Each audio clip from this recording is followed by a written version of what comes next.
approval? Oh, yeah, that's okay. Thank you.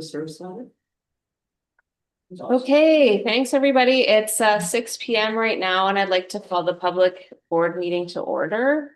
First of all, I'd like to acknowledge that we are privileged to meet on the unceded and ancestral territories of the Squamish and Staley nations. The first business of the agenda is approval of the amended agenda. Is anybody prepared to make that motion? I can do that. The amended agenda of this meeting be approved.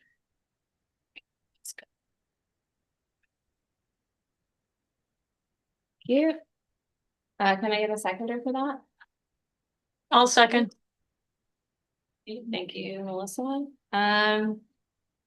Any opposed? Okay, that's carried. Okay. Next we have a couple sets of minutes here, so can I get anyone that's ready to make a motion for that? That the minutes of the board meeting held on November 12th, 2025 be adopted. Thanks, seconder. Thanks, Cynthia. Any opposed? Okay, that's carried. Okay, and I have a second set of minutes there. That the summary minutes of the in-camera board meeting held on November 12th, 2025 be adopted. Thank you, seconder. Thanks, April. Any opposed? Okay, that's carried. Let me just see what's next. Is there anything else on there? No. Okay, so next up, we're going to be doing elections for we have 4 elections tonight. We have elections for board chair, vice chair, BCSDA provincial council, and the BCSDA provincial council alternate. And so I'm going to get started with the board chair election. Once the board chair has been elected, then they can take over and run the next 3 elections. If there's any technical issues, we're going to conduct elections through a combination of paper ballots and email ballots. So this year we're using Election Buddy again. There's often a time delay in receiving nomination and voting emails. So I'm just going to ask everybody to be patient while we work through the process. And once the chair nomination is launched, you are all going to receive an email with a link and a username and a password. And that should stay the same throughout all of the elections, the username and the password. And just double check, because we did do a test run before this, that you're using the most up-to-date link in your emails. Don't click on an old one because it'll just say the survey is closed. When you set it up, the first time you sign in, I believe you can say save your password and user ID. So it'll just save it for you automatically, or you can write it down. Once I make a call for nominations, there's going to be a list of all 7 trustees, which will appear in the drop-down menu. And you will select the trustee you would like to nominate, and I will call for nominations 3 times. So please note your responses are anonymous, and Paul Lorette and Chris Nicholson are going to be the scrutineers for this evening. That's okay with you. And for clarification for myself, are we doing this scrutinizing electronically as well, or are we coming over to confirm? I think you'll have to just check on our sheet. Thank you. Yeah. So once the nominations are complete, I'll read out the nominees and ask if you would like to accept the nomination. And if only one person accepts the nomination, there'll be an acclamation. If more than one trustee accepts the nomination, then we'll proceed with elections via the Elections Buddy. Does anyone have any questions about the process? So that's good. Okay. All right, so we can get started on nominations for chair. You should get an email in the next minute or so. If you don't see it in your inbox, keep an eye on your junk folder as well. And let me know if you're having any technology issues.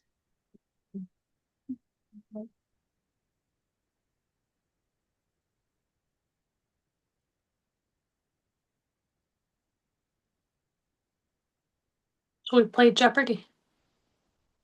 Soundtrack. Can hear you. Has anyone received the email? No. No. Yeah. Yeah, it just takes a little while. Mhm.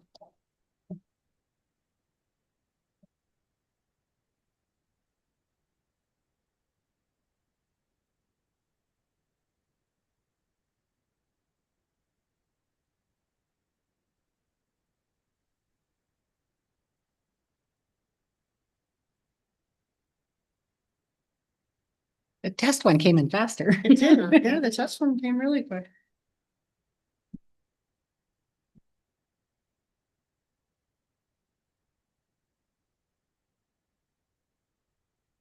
Okay.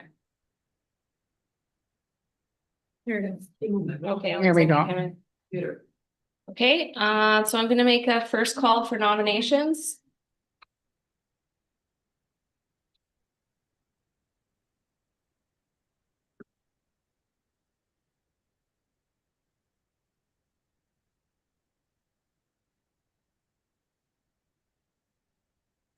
Second call for nominations. Haven't even opened yet. It's loading.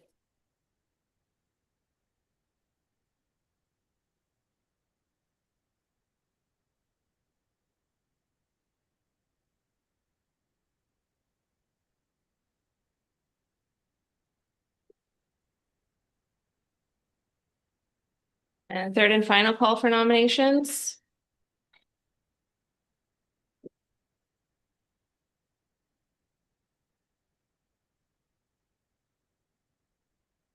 It looks like they've all come in.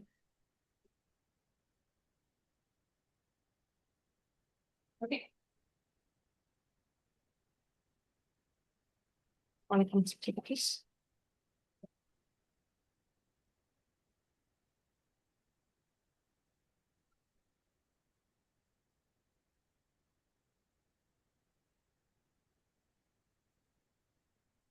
Great. Rebecca Barley, you've been nominated for chairperson. Do you accept the nomination? I do. Thank you. April Lowe, you've been nominated for chairperson. Do you accept this nomination? I do. Okay. And Cynthia Higgins, you've been nominated for chairperson. Do you accept this nomination? I do not. Okay, thank you. So we will have an election. Now, are you guys okay with that? Okay. So we're gonna just be doing some edits and then we'll send out the election for chair shortly. Yeah. No.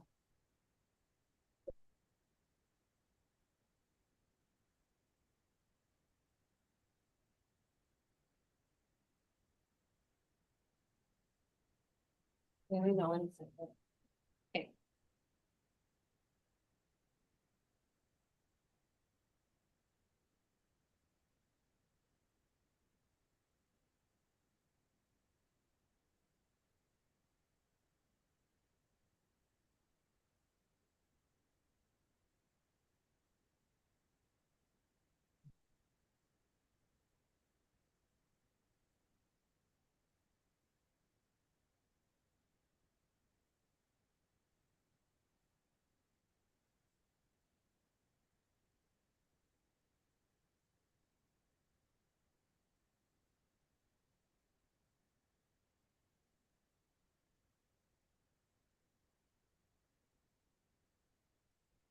Okay. So trustees, you should receive an email shortly, so please select your vote for the chair. And if you do not receive an email, please let me know.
No emails yet? No, No. now, Just. there we go. Oh, okay. Oh, here we go. Okay, so I'm gonna, wait now.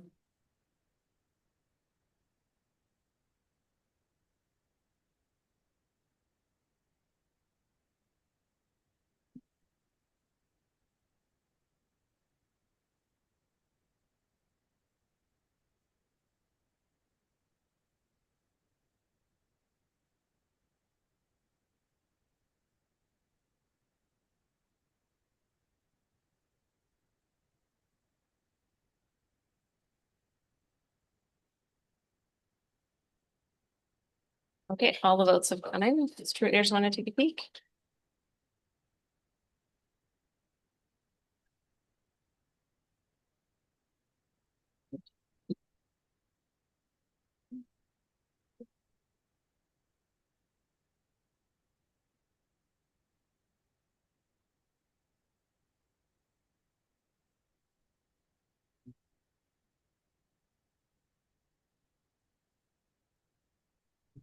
So April Lowe, you've been elected as board chair. Congratulations.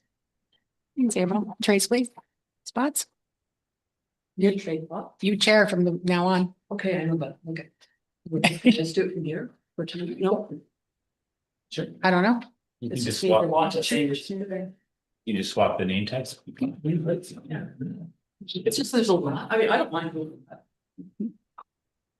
Maybe just as we're swapping, I'm just going to say that I would just want to, maybe on behalf of the board, thank Rebecca very much for, I think, 4 years.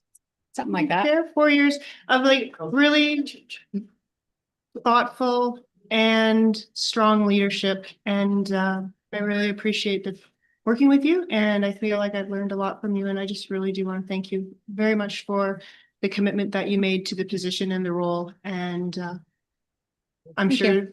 sure nothing will really change in respect to those things. You're a wonderful person and an excellent colleague. And so thank you so much.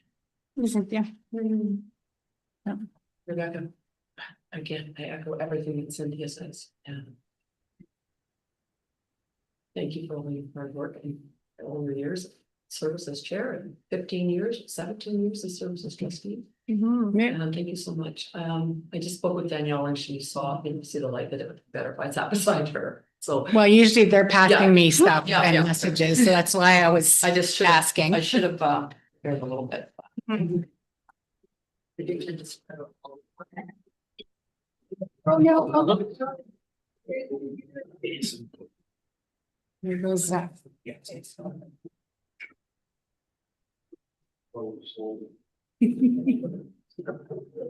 Cindy, no, want this as a fold. No, it's supposed to start. Okay, I'm just gonna put this, I'll put the ball. Yeah, I got it. I know. Your poor laptop doesn't need any more help, Diane. I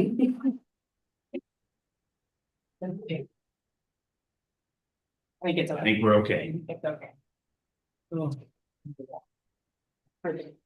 Lower and we can, you know. Sorry, folks, Interesting public. Only water. Need a, like a sponge. I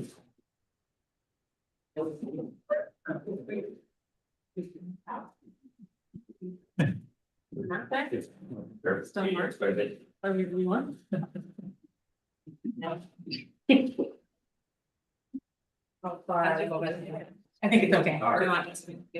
I think it's all right.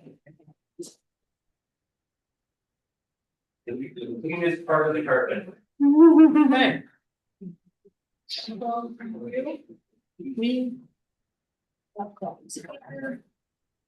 Is it okay? Is it safe for a laptop? Actually, Melissa, I'll just take that. It'll last now, okay? Yeah. I know. Before I forget it. The lid's over there too. Oh, what happened?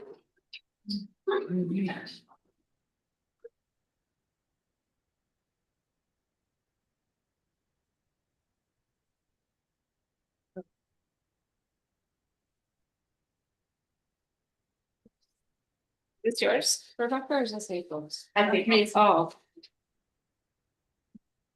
Great. I hope that you will. Show me what I need to read. I just, these are. Oh. Good. Yeah.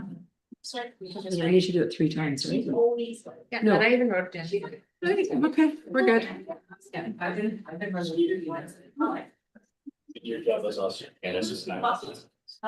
Give me a second to get it. Okay, Rebecca, be done at the chair.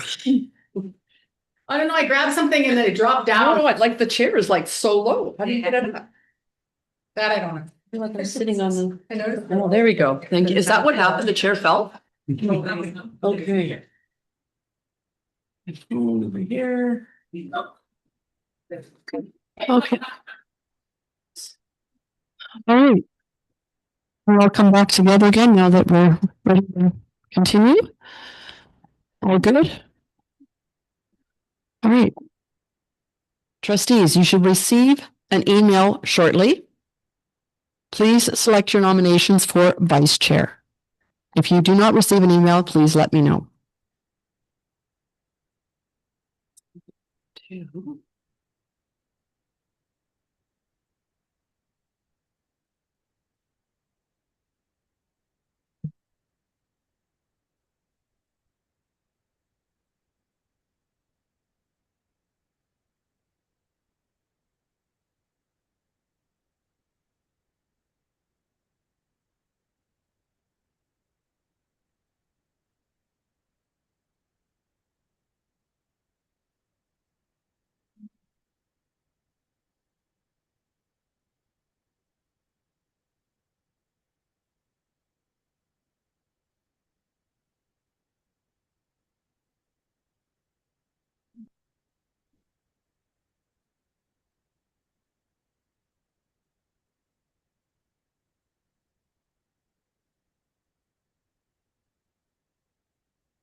It came to me. Yeah, so you just. Just gonna open it first myself.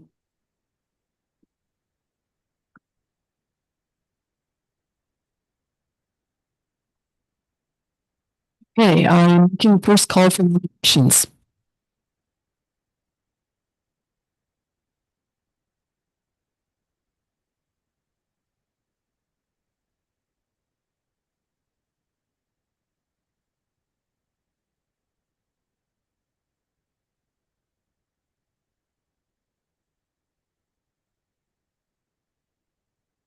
Second call for nominations.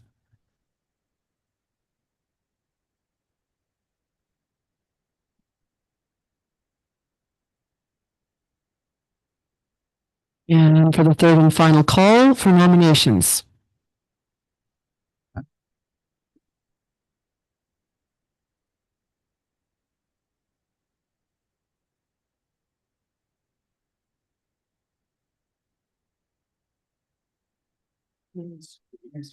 Yeah.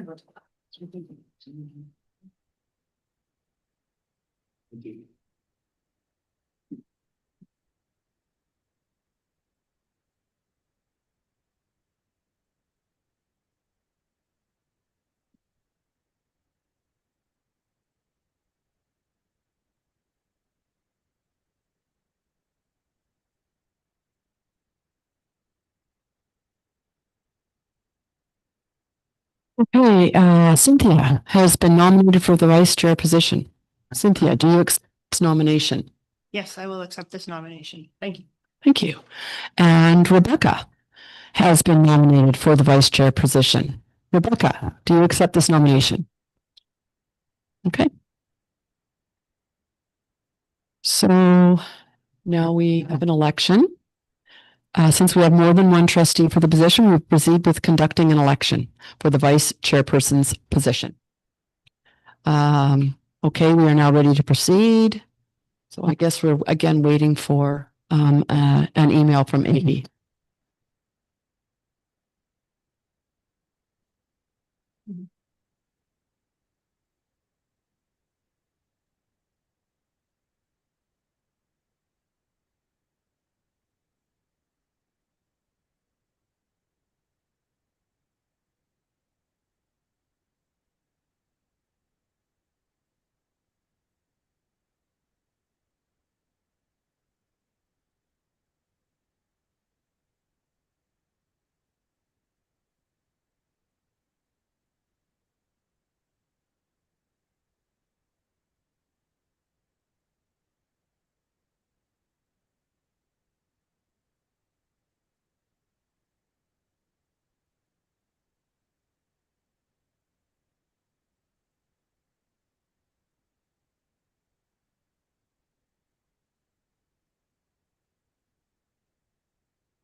Wow. I know,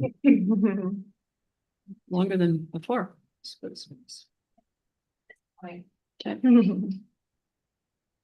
This is when it gets close to Christmas.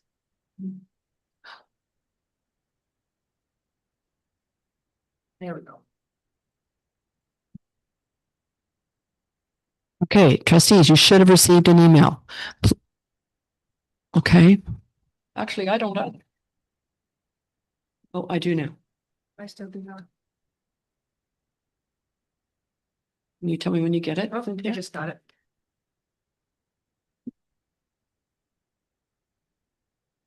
So please select your choice for vice chair.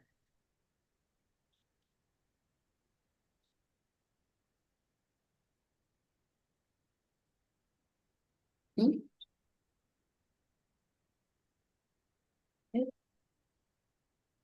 Back up here again. These are not nominations. This is election. Yeah.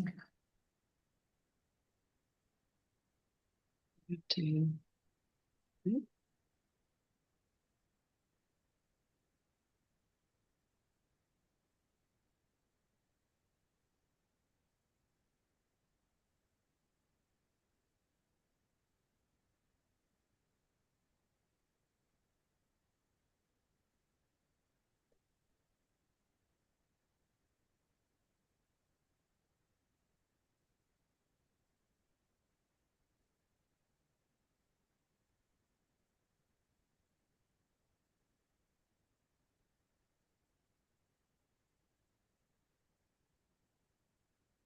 Hey.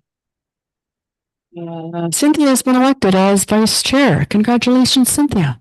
Thank you so much. Okay, we good? Okay, trustees, you should now receive an email shortly for the election of BCSTA Provincial Council Representative for the nominations. Please select your nominations for BCSTA Provincial Council. If you do not receive an email, please let me know. I am making a call now for a first call for nominations.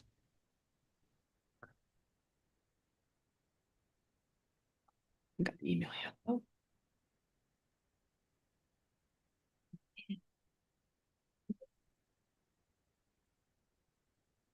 But he doesn't.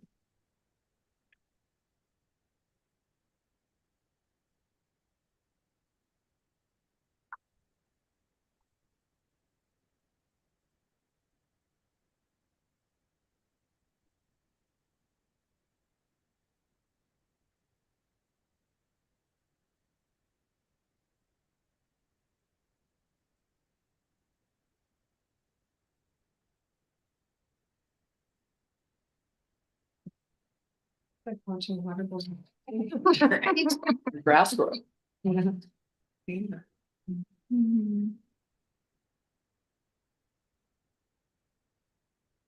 Thanks for the patience of our audience watching democracy in action. Good lesson in civics. There we go. All right. Oh, here it is. Yeah, it just came.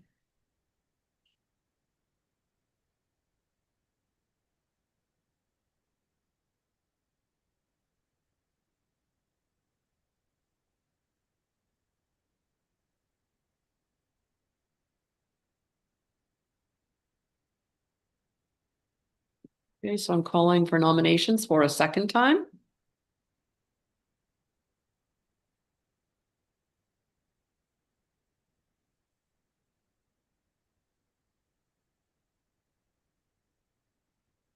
Calling for nominations for a third time.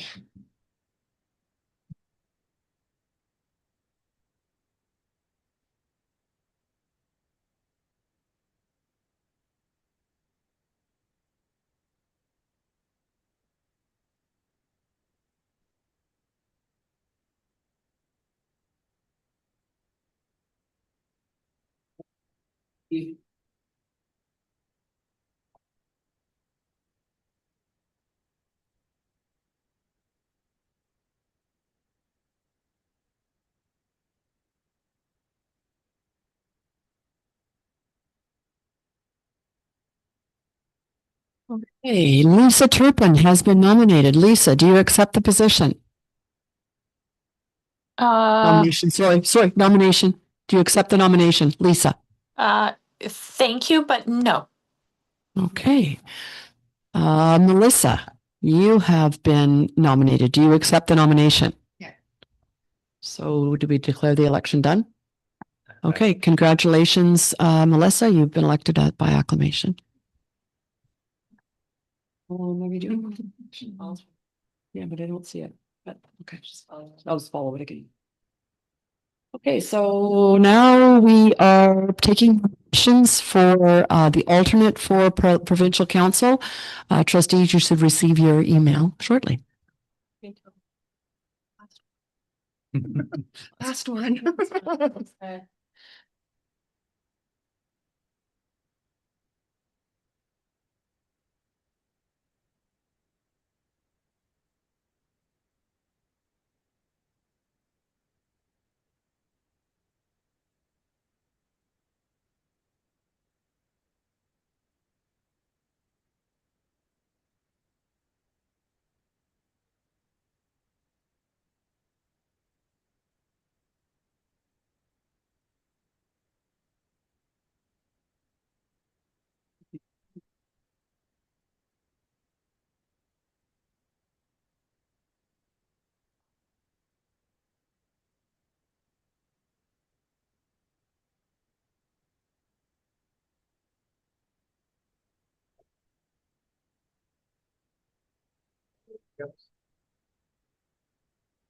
Hey, I think your emails will come in. Really? Yeah, as soon as you say it's in, it comes up here. So first call for election for alternative for provincial council. Nation.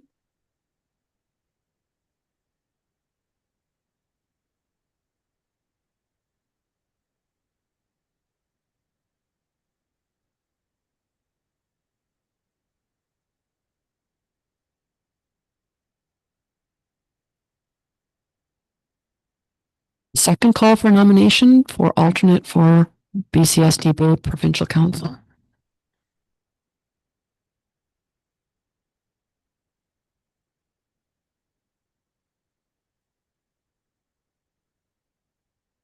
And third and final call.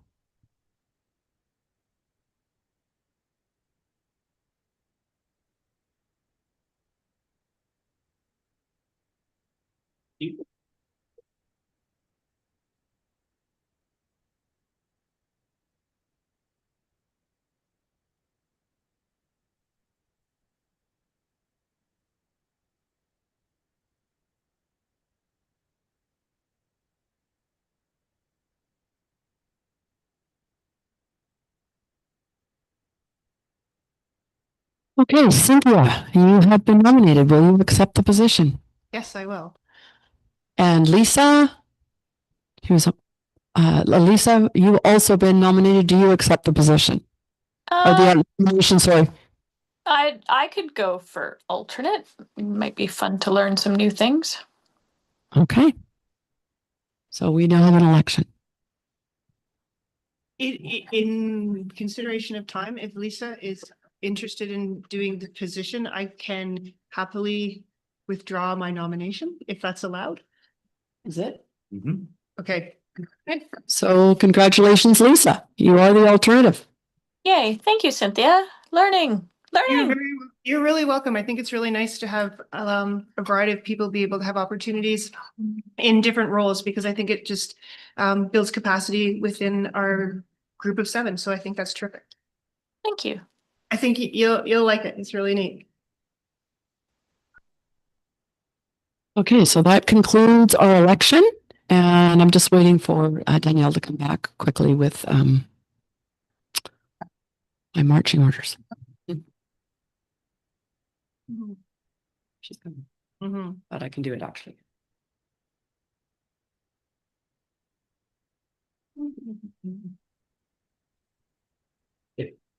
If I may, I don't believe there's any business related to the election, so you can move on to announcements and you have the opportunity to share any chairpersons. Marks, you may not have been prepared, but that's good. Yeah. That's it, we didn't have to. Or not, really. As we have to do, we'd like to acknowledge that we are privileged to meet on the unceded and ancestral territories of the Stapmis and the Statlium nations. Okay. All right, so here we are. So we start our agenda with the announcements from the chairperson's remarks. And I'm going to throw this over to Rebecca because she has been the chair up to this point, and I would assume that the chairperson's remarks are referring to what's happened, what's going forward. Rebecca, you've got the floor. Okay, well, I think we've covered off on most of the activity. I was on the earlier part of November and our last board meeting. Well, actually, so were you, April, so neither one of us can report out on our last board meeting. But since then, we've had school learning plans. So I attended Blackwater Creek and Signal Hill, which was amazing. We went to Academy, and that was wonderful to have. I think we had 5 of us in attendance, 5 trustees, and there were some great learning opportunities there. Was that in camera we reported out on that today, or was that? No, that wasn't the committee of the whole. So if anyone's interested in hearing more, any of the public it will be shared on our website. We had the start of our new district principal of Indigenous education, which is exciting. Guy Moran, Correct. right? And then just the meetings of today. So that's all that I have to report out on. Okay. Thank you, Rebecca. Okay, the next is trustee remarks. Is there anybody with trustee remarks? Melissa? I went into Worcester Secondary and Myrtle Phillip for the school learning plans. As always, I just want to thank them for having us in there. I love seeing the schools and especially the kids when they come and do presentations, and that's part of the work that we do that we love. So I just want to thank them for having us in. As well as BCSTA, I was in attendance as well. It's always an excellent opportunity to learn with other trustees around BC and see what they are up to in their districts, and a great time to bond as a group of trustees. So thank you. Got to keep remembering to look on screen.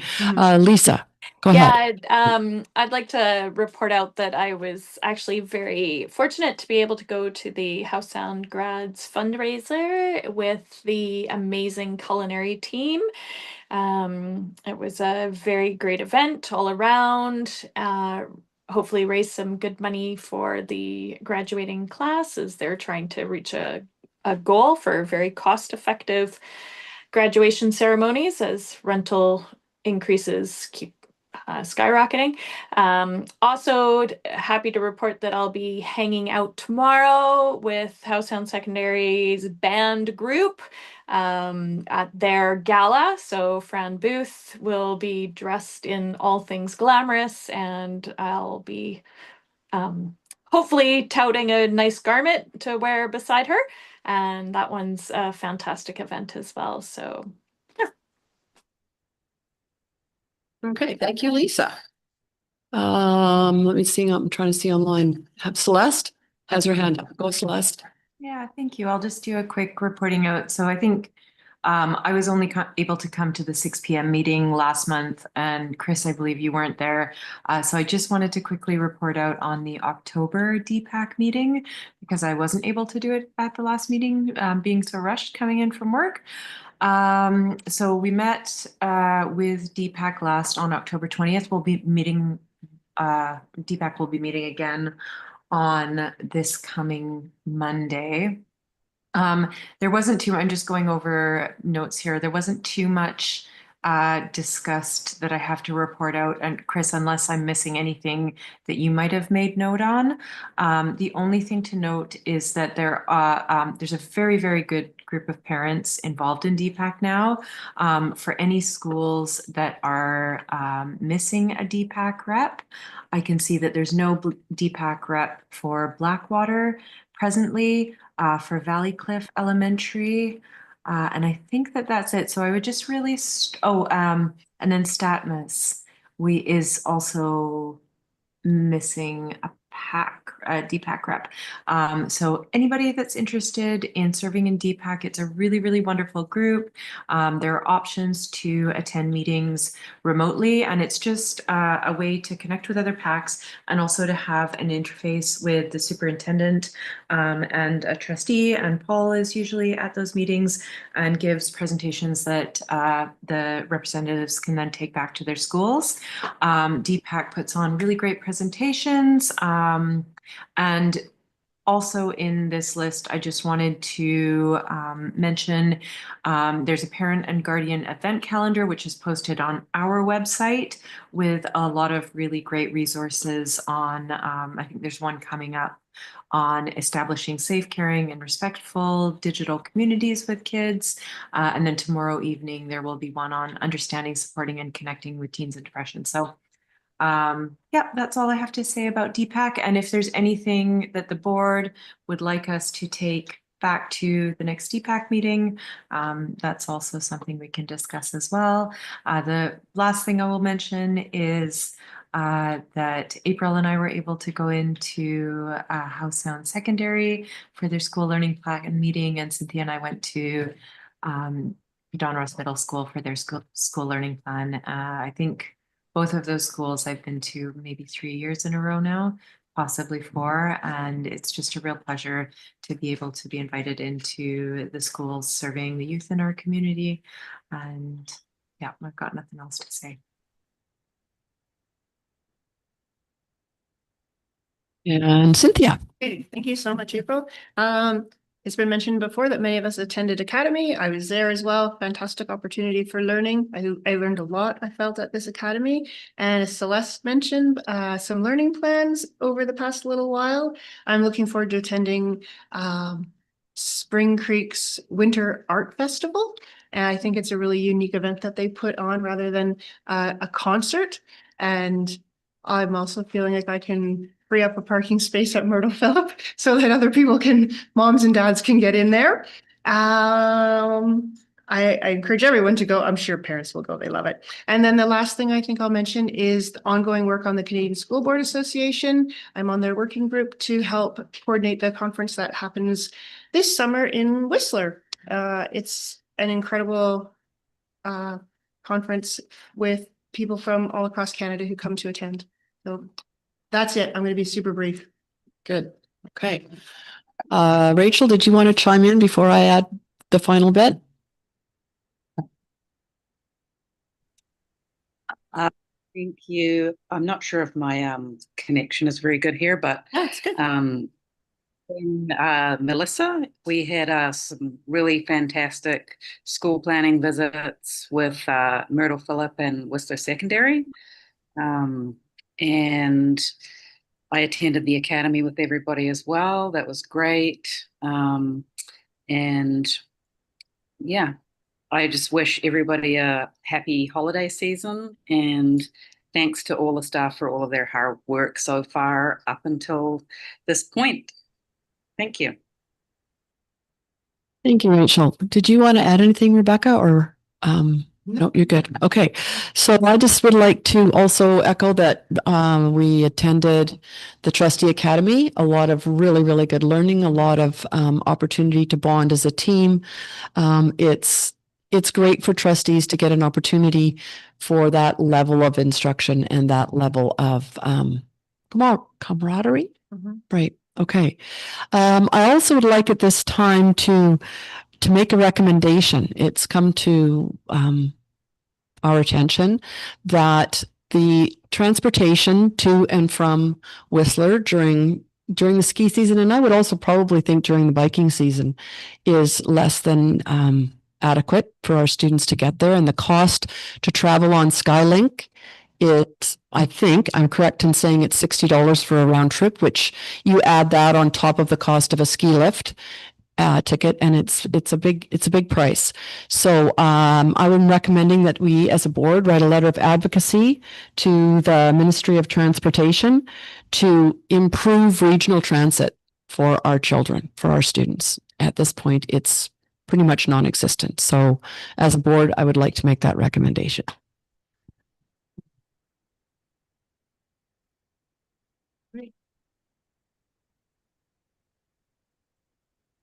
Do we need a motion to, do we need a motion and a seconder? Is somebody willing to make that motion? Okay, I need somebody to second it. Cynthia second it. Are we all, do we need any discussion? I think it sounds great. Any discussion from trustees on Zoom? No? We all good? I can call the vote. All in favor? And that looks like it's carried unanimously. So thank you very much. Okay, superintendent's remarks. I guess that's you. That's me. Thank you very much. I think I'll open up by just saying welcome to lots of folks who've joined us in person. Really excited that you're here and looking forward to your presentation. I'm sure I do have quite a bit to share. It is that time of year. On a more serious note, I do want to just remind everyone that on December the 6th, that was the National Day of Remembrance and Action on Violence Against Women. And the whole district observed the day by lowering all flags Friday evening, bringing them up again on Monday morning. So when there are flag raising that happens on on days where schools aren't in session, we pull them the night before when we are in session and bring them up the following day, which is why it extended through to the weekend. I do want to share one example of how that day was observed. I learned of a very powerful activity, and I know lots of schools did things, but specifically, I want to thank Worcester Secondary School for their thoughtful approach. There was a powerful moment of reflection at the school at 11 a.m. where all class activities ceased for a moment of silence. And that was followed by the reading out of the names of each of the 14 women who were murdered at Polytechnique, Montreal on December 6th, 1989. And we would just encourage folks listening to go to the link on our website if you want to learn more. Of course, you can find lots of information about why we observe that day and the ongoing need to pay attention and to ensure that all women and girls and all those identified as women and girls are safe from violence in our communities in our country. So thank you very much for that. Now, some news about some of the exciting things happening at schools as we are in our second last week of school before the winter break. So I am happy to share that on November 28th, starting at 5 a.m. in the morning, the Brackendale Elementary School community came together to start preparing for their long-standing annual winter pancake breakfast. Parents, a dedicated corps of parents, began flipping pancakes, cooking sausages, making hot chocolate, coffee, and tea for the roughly 600 people who arrived. So along with those fantastic parents, we had a number of first responders in town come to assist in serving and preparing the food. So thank you so much to our amazing first responders. The gym was packed with happy children and parents while holiday music played in the background. And we're not sure, no one's able to tell us exactly how many years this has been going on, but most said at least a couple of decades. So we'll try and get that information back for next time. You will find photos from that event if you go to the Brackendale Elementary School website, and you can find some fantastic images of that wonderful day. Not to be outdone, students at Statmas School have been busily preparing for their Salashin, their Winter Fest that is happening tomorrow. Their work this winter is to Asimku, the new staff joining the school family, which means they will stand up new staff to honor their commitment to Indigenous ways of knowing and doing, and specifically to the teaching of Squamish language and culture. The students have been busy preparing gifts, which includes smoking salmon at the Squamish Nation Education Department Smokehouse, which is a new building that was just recently built. And I want to raise my hands to Elder and Parent Neil Baker, who really helped in preparing the smokehouse and in teaching the kids all about it. And I want to also raise my hands to Elder Henry Williams, who helped prepare Devil's Club Salve and beading work done by parent Michaela Horvath. And on a related note, I was able to drop by the new smokehouse last week to observe the bringing out of the smoked salmon from the smokehouse, and along with the students and staff, really learned a lot from the teachings from the elder around all the smokehouse protocols and the importance of honoring the wood that provides the smoke, and how the embers and ash from the smokehouse is returned back to the earth with reverence and ceremony, in terms of just reminding us of the cycle and that we are all related. And I am excited to have the honor of witnessing the feast tomorrow night, and I'm looking forward to that. I do know, of course, that many of our schools have winter concerts and events planned this week and next week. So I really want to thank all the dedicated staff and the numerous parent and community volunteers that make the launch of the season before we break a wonderful time and time of community. And I know gratitude for everyone. So thank you for that. And I've got other comments later, so I will end, again, somebody mentioned it, that we are in our second last week. So I do want to wish everyone a restful and wonderful holiday season. Everyone deserves a beautiful time of celebration and re-energization with family and chosen family. And I wish you all the best. And friendly reminder, I'm sure the kids in the audience know this, the last day of school is December 19th, and we come back together on January 5th. Right, kids? The 5th, not the 6th. So we'll see you then. All right, all the best. Thank you. Thank you, Chris. Next is Secretary Treasurer remarks. Danielle. I only have just that I want to mention questions of clarification from the public can be sent to board@sd48.bc.ca, or they can be asked at the end of the board meeting today. They should be related to agenda items, and we will do our best to answer all of our questions at that time. Thank you, Danielle. Okay, next on the agenda, number 6 is the student staff presentation from Garibaldi Highlands Elementary School. This is always our favorite part of the meeting if we get to hear from students and schools and teachers. So I would like to welcome Jen Mansour, and she will introduce her students, I'm hoping. Yeah, do you want to give one to the girls to share? So should I just sit here and look forward? Sure. Is that what's best for the people that are online as well? Yeah. Can they see her? Can they I don't know which way from the owl? Okay, here, do you want to trade spots with me, Kat? You know what, girls, why don't you come up front? Yeah. So again, that you please speak to the board. The owl will, and folks who are watching will do their best, but it's presenting to the. Awesome. Okay, Good job. Violet. That's for you.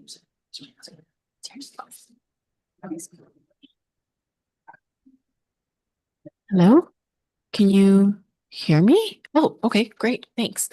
Okay, hi, my name is Jennifer Mansour. I teach grade 5-6 at Garibaldi Highlands Elementary, and these are 3 of my students, Helena, Zoe, and Violet. Our principal, KM, Miss Lowe, asked me to present on a project that we did this term that personally I'm really proud of, and I think that the kids really enjoyed it, and we did a lot of great learning, and I think it brought us closer together as a community. So I just wanted to talk a little bit about what we did. And so this project was kind of inspired from our learning that we're doing as a school around self-regulated learning. This is something that our principal is very passionate about, and so she's brought it to our school, and it's been great. So I'm just going to talk quickly about the project, and then I thought, girls, you could maybe say a few things if you wanted, or if there are questions, you could ask the students if that works for everyone. Okay, awesome. Next slide, please. Thank you. Okay, so I have to start this story from last year because this is something that started last year and has carried on to this year. So last year we got into grade specific teams and we kind of started the spiral of inquiry, looking around and asking questions.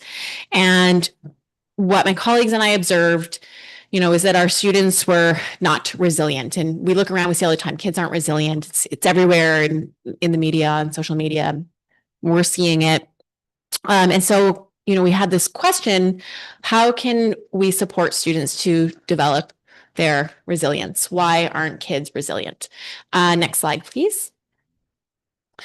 And then an offshoot, I took my students last year to the Ground Up Climbing Gym, and I've called this slide serendipity because I learned at that field trip that my students actually are very resilient. So I took them climbing, and what I saw was kids giving maximum effort in the face of significant physical challenges. I saw kids literally scared, but still trying. I saw kids failing, and I mean climbing, sore feet, sore hands, and they're still going. And they're like, look at me, Miss Mansour, look at me. They were proud, they were beaming. And I went, they're super resilient. Okay, so how come they're resilient here and they're not resilient at school in the classroom in the same way? So next slide, please. So I did what anyone would do and I asked them. We had such a great conversation. This was last May. And I said to them, why did you keep trying? I said, I was so proud and I'm so curious. You were scared, you were in physical pain, you kept failing and you kept going. Like, why? And these were the students' responses. And they said things like, I knew I would feel proud of myself if I got to the top of the route. It was fun and I could see myself improving. And the fear and the challenge was worth it because I knew I would feel proud from trying my hardest.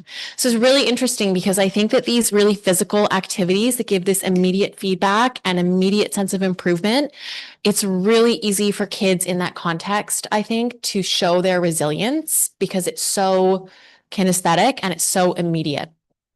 So next slide, please. So by the end of last year, what I realized was that kids are actually really resilient when they see value in the task and they believe they can improve, right? And we all know kids want to do well. Like I believe that in my heart. Any kid that is not doing well, it's not because they don't want to, and it's not because they don't care. It's because they just don't know how, or they don't believe that they can. And so for me, I thought, okay, the kids need a reason to keep trying. And the reason to keep trying is they need to see value in the task and they need to believe they can improve. And I think that when you can set that foundation, kids will work really hard. So I left the summer in June. These were my questions, right? How can I help students bring this resiliency into a more traditional academic context? How can I get kids to see the value in learning traditional academic skills? And how can I create an environment where students believe they can improve and be successful? So this was June last year. And then after a couple months of percolating, next slide, please. I started the school year with 2 goals. Goal number 1 was to ensure every student feels confident and capable in everything that we do. And I have to say, as a teacher, I had to slow down to an uncomfortable for me pace to allow everyone time to feel confident and capable. It's been a game changer for me, I think, as a teacher, and I think it's been a game changer for the kids, but I really was uncomfortable with how slow I had to go. And I had to remind myself of this goal, like, nope, this is the goal. You have to keep this in mind. And the other goal that I made was to teach about concepts like growth mindset and neuroplasticity, and to normalize things like failing and struggle as just a part of learning, right? It's just, that's what it feels like to learn. And so I created some assignments that allowed us, right? We talk about this all the time. And so just really incorporating this language and constant reflection. I think I make you reflect maybe an annoying amount, but I believe in self-reflection and self-awareness is such a huge, huge asset. So we do it all the time. And we're always reflecting. So I'm just going to go through 3 quick, assignments that I did to kind of help teach these concepts. So next slide, please. So the first thing that we learned about was the importance of self-talk. Remember that video that we watched, right? We watched a video and, the kids learned how we talk to ourselves and what we think about ourselves. It actually literally shapes your brain, right? And it influences how you behave. And so we learned about positive and negative self-talk, and how what we think and believe can either help us to have a fixed mindset or a growth mindset. We also learned about fixed and growth mindset, right? And then we created positive mantras and we made like positive affirmations, and we made a mural in the classroom that we talk about all the time. I feel you guys come back to your positive sayings. Do you use them still? Yeah, all the time. Yeah. Can you give an example outside of the climbing project where you've used your positive self-talk in school or in life? In math, sometimes if I'm like really stressed and I just want to give up, I look at the words on the wall. I'm just like, okay, you can just relax for a bit, then go back and keep working on it. You're gonna get it. Oh, I struggle in writing a lot, and I just have to like slow down and be like, okay, what is your like goal? If you make a goal, you can get there. Like you just have to really think through it and see what you really want. So, and I just like slow down and try to calm myself down. Violet, do you want to give a share? For math, I sometimes struggle, and then looking up at the board helps me keep on going because all of the words up there, it says like, keep on going, try your best. And then I just do that and it helps. Nice. Yeah, I think it was a really fun activity, and that's the picture. That's all of us. It's me and my class and our EA, Miss Deb, who's with us. Yeah, it was a very fun activity. So that's kind of how we set the stage. Next slide, please. The next assignment that I did, I think the next two were my favorite. The baby talk and the knots. Yeah, so fun. Your favorite was the knots? Yeah, okay. So the next thing we talked about was neuroplasticity. So this idea, you guys all know what neuroplasticity is, but I'll say it anyways. The idea that the brain learns new things through repeated exposure, right? And so again, we watched a video. What was the video? Repetition is the language of the brain. And what I really wanted the kids to understand is that, we all start off not knowing how to do something, and through repeated exposure, we get better. Like how many times as adults do we shame ourselves and make ourselves feel bad in how we talk to each other, or ourselves when we can't do something? And then we see kids doing it, right? They can't get a math question and they suck. They can't write a whole paragraph and they say, I'm just not good at this. And so I set out to teach them about how their brains actually learn. And the reason there's the picture of the baby up here is because the example that I used was, how can you tell I'm really good at walking? And I was walking around the classroom in all sorts of different ways. And the kids came up with this amazing criteria, which we'll get to in a second. And then I said, how can you tell a baby doesn't know how to walk? And we talked about what babies look like, and we came up with the criteria. And then I said, when a baby falls, you would never say to that baby, don't get back up, like just give up. Let's just stop walking. Don't try. No one would ever talk to a baby like that, right? But because it's absurd to talk to a baby like that, but also because it's absurd to talk to anyone like that just because they don't know something, right? So we had so much fun with that conversation that day. And if you could go to the next slide, please. I'm so proud of the kids because this was the criteria that they came up with. So not knowing, when you don't know something, it's normal that you're going to be slow and you're going to need more time. It's normal that you might only be able to do it one way. And it's totally normal that you might not be able to find or correct your own mistakes, right?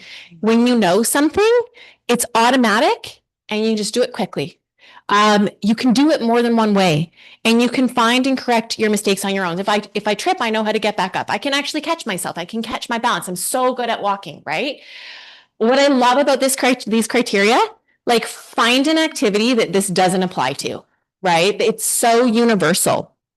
And so we started using this in the classroom. Like we use this in the classroom all the time. I created a learning check-in with this criteria, and these are the check-ins that we use. And I put on the top of our whiteboard, not knowing, and knowing, and I come back to it constantly. And so part of the magic, if you will, of this project is like, this is just how we talk every day about everything in the classroom. And it becomes so normalized. It's like I'm trying to create neural pathways in the brain through fun activities like rock climbing and through constant conversation, so that when we are in math or we are writing or we are doing something more traditionally academic, that's their go-to, because they've had so much repeated exposure to this way of being and talking and behaving. So we came up with this criteria, which was awesome. Next slide, please. And then this is, I think, the assignment that we had the most fun with. So because we were going to the climbing gym, by the way, this whole project was preparation for our trip to the climbing gym. So you're going to the climbing gym. Climbing is hard and scary. And in order to prepare, we need to work on our growth mindset. We need to learn about neuroplasticity, because climbing is a bunch of failure. And if you aren't comfortable with that, it's not fun. So with the neuroplasticity, we learned how to tie figure 8 knots, which is the knot that you use to tie into your harness. And what I loved about this activity was, well, Violet, you were actually pretty dialed. You already knew how to tie a figure 8 knot. So, but that was fine because Violet tied other knots, but you two didn't know how to tie figure 8 knots. I mean, the knots was definitely my favorite part of like the project. I don't know why. It was just like at the start, I can see on my page, it's like the first learning check-in, not what are you working on? Figure 8 knot.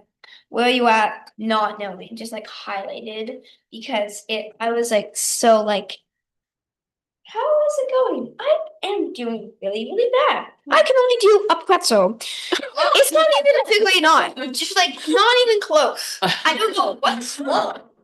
I have no clue how to fix it, and I'm really struggling. Nice. I tried like 100 times, and I'm just like, I hate myself, but I have to try over and over. And where are you now with your knot, Zoe? It's so automatic. I know it's my figure 8 knot on bite and my figure 8 knot really, really fast. I can do it like super speedy, and it feels so easy now. How long do we practice? So I taught them how to tie the knot, and we practiced every day for, I think, more than a week. There was at least an hour time a day where I just gave everyone how to length of rope, and we just practiced our knots, practice. And we did learning check-ins along the way. And it was great because the kids could see, they literally in the span of like maybe 5 or 6 1-hour lessons went from, I don't know how to tie this knot, to, wow, I can tie this knot really easily. And so it was such a good example of how the brain learns, and how truly with repeated exposure and practice, something that is awkward and clunky can become automatic. And, you know, the sense of pride that you feel. Does anyone want to share their final, you did, so we made how-to videos, and I was going to upload one, but they were so good. It's hilarious, my how-to video.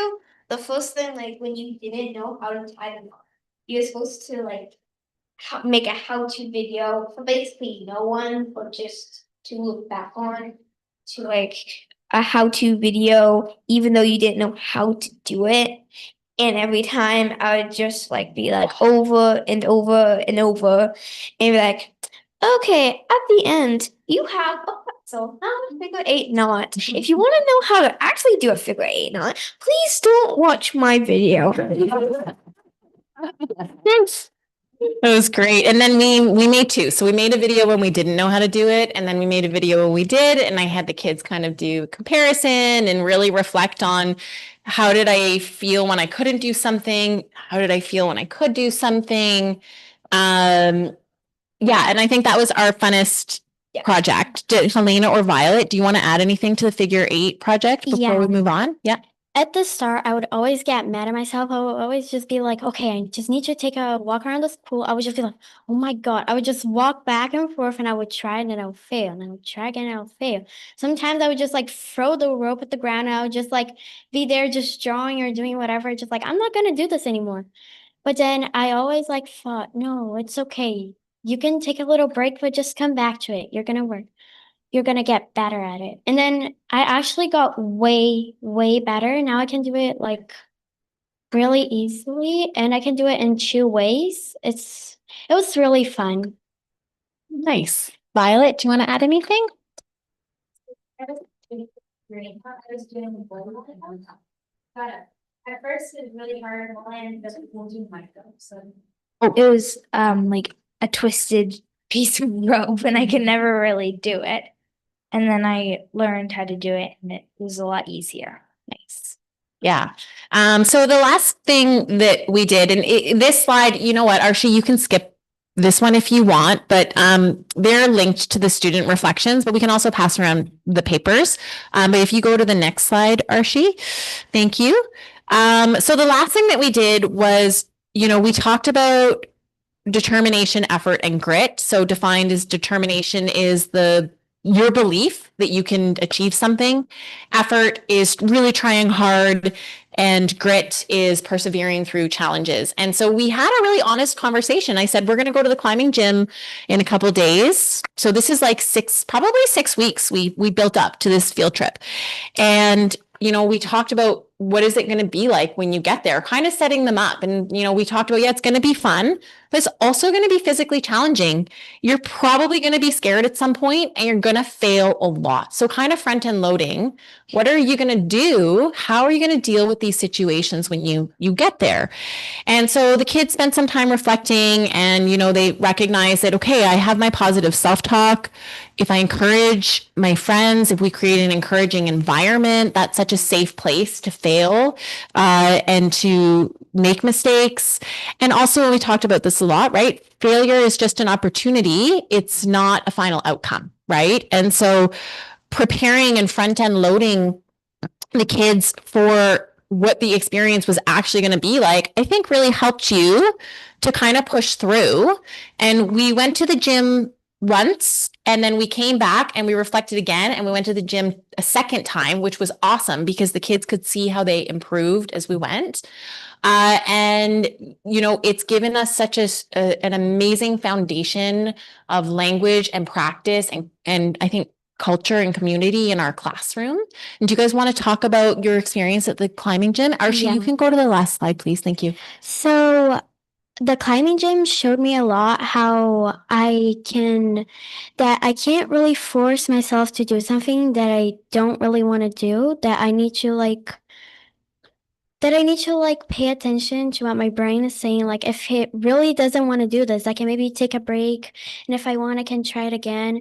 And honestly, the climbing and all the self-talk, it helped me a lot to be more confident with like everything in life and like outside of school and inside of school. Yeah. So I just want to say, I remember being there and I saw Helena climbing this really up high. And I'm on like the kind of like a second floor, like a ledge looking over down where climbing area is. I was up in the pavilion area and she was shaking. Like because she was scared she was like or working hard. You were her belayer. Oh yeah. Yeah, and she help me, I'm so scared. And like you can do it, And she's like, I see her like body like shaking. And I'm just like, oh my God. So it was cool to see I wasn't the only one who was like shaking too, because I definitely was really scared at a lot of parts. And I felt confident in some parts because I knew other people were also scared. So it just gave me it just made me feel a little bit calmer. So there was lots of people at the climbing gym who were just who were climbing and then they're falling off and they kept on doing it. And yeah, it was like cool to see it that I wasn't the only, but there was also this one climb that I was really struggling with and I wanted to do it. So I kept on trying and eventually I just felt really frustrated and I was like, I can't do this. And then I took a break and I kind of thought back on it and then I kind of planned it out in my brain and I tried again a few more times. Then eventually I got it. Nice. Yeah, I think that I'm not someone as a teacher. I tend to, kind of ask my students, what are you interested in learning about? And I build my projects from there. But this for me was so successful. I think this is how I will start every school year moving forward. It also just, I think, built so much community with us. Like we laughed and we learned, and I think it builds a lot of trust when you climb with each other. Yeah, we would help a lot each other. We like, even if it's like a person that's just like not really a friend, we're just like, yeah, you can do this. You're almost at the top. Let's go. You could hear everyone like, it's the non your friends group. It doesn't matter. Like everyone will be cheering you on. Be like, yes, you're almost at the top. You got it. Let's go. You're so close. Even if you're like really near the bottom and you're really scared, people would come around and be like, you can do it. It's okay, just a little bit farther. And like you can go like at least another foot or whatever. Like you can push through, and it really built community. And I think it was a really fun project because it really built community too. Violet, you get the last word. No pressure. Yeah, I think that this project was really fun because yes, it built community, but everybody was cheering each other on at the top. Everybody would be like, "Yay, you did it!" and clap for you, and then it just felt really good because everybody was very like everybody's kind of brought together by it. Yeah. That was our project. So thanks for listening. And if you have questions for the kids or anyone,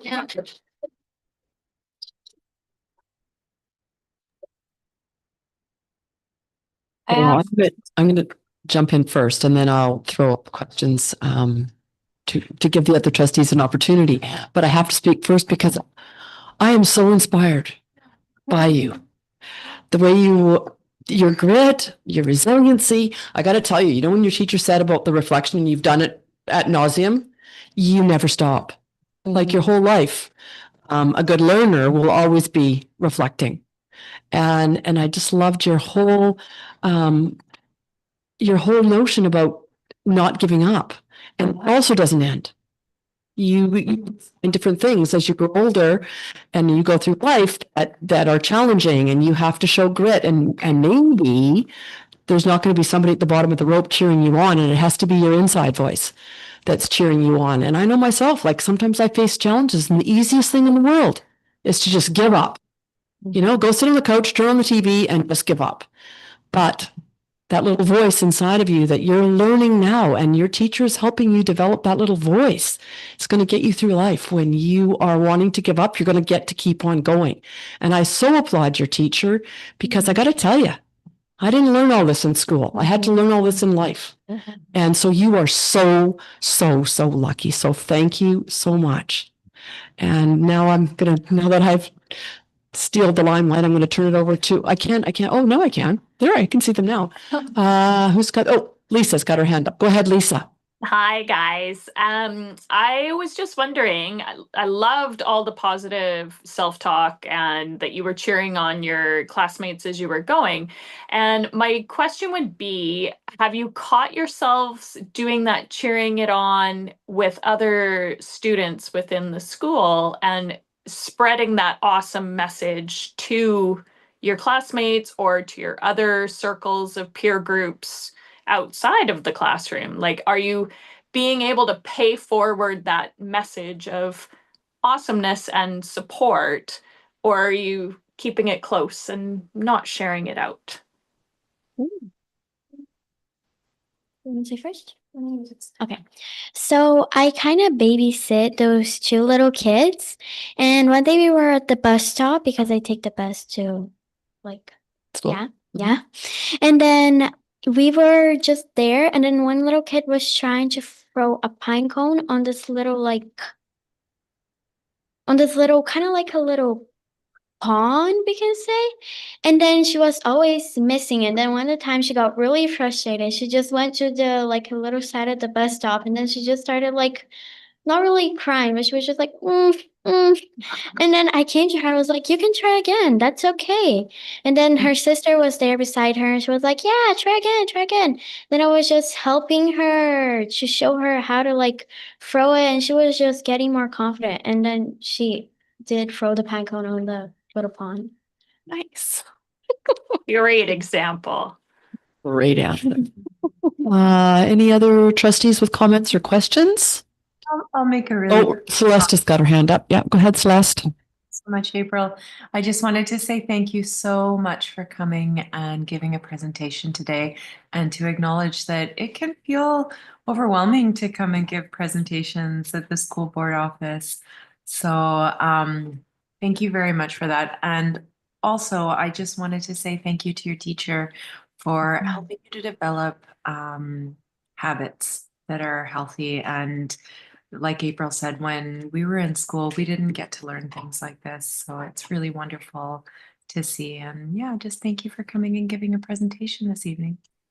Thank you. Thanks, Celeste. Cynthia. And I just have one thing. I think you girls are going to be just, and your whole class, I think, will be just beautiful leaders in your school. And you can just, I feel like you're the kind of people, just from this presentation you gave us, that are just going to spread this message everywhere. And I kept putting down notes about all of this. So insightful. Love the lesson. I can do hard things. Just so many good things. So congratulations on all that learning. It's just amazing. And Jen, I think you should write a book. No, thank you. That's a really nice compliment. Thank you. Thanks, Cynthia. Melissa, go ahead.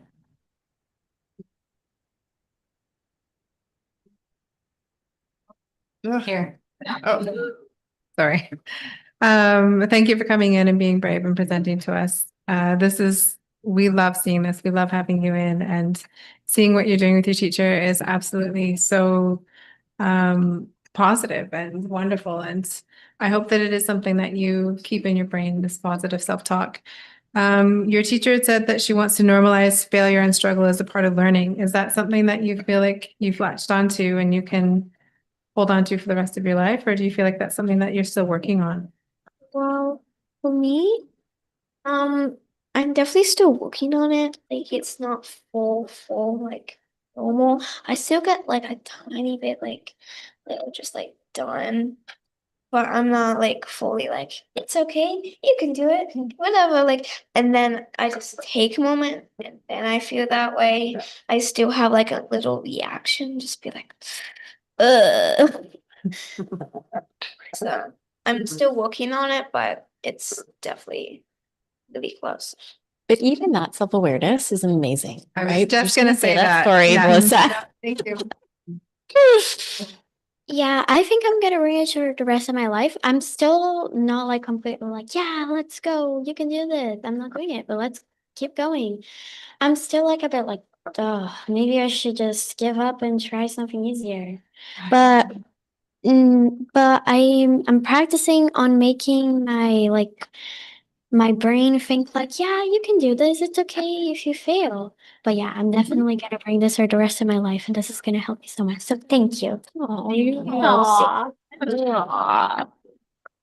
about you, Violet? Where do you feel you're at?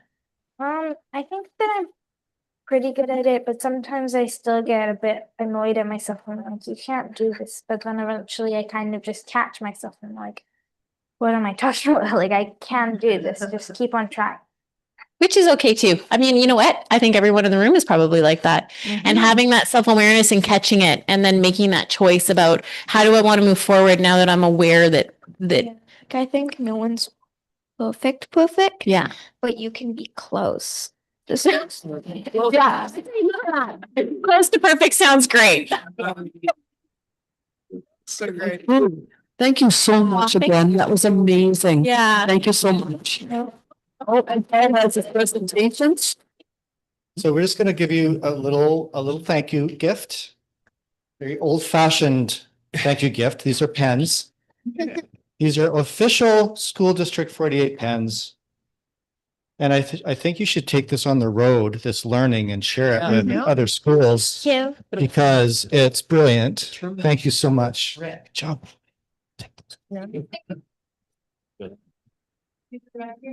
Okay, thank you so much. Yeah, thanks so much, everyone. Well done. You did so great. So much. Another round of applause.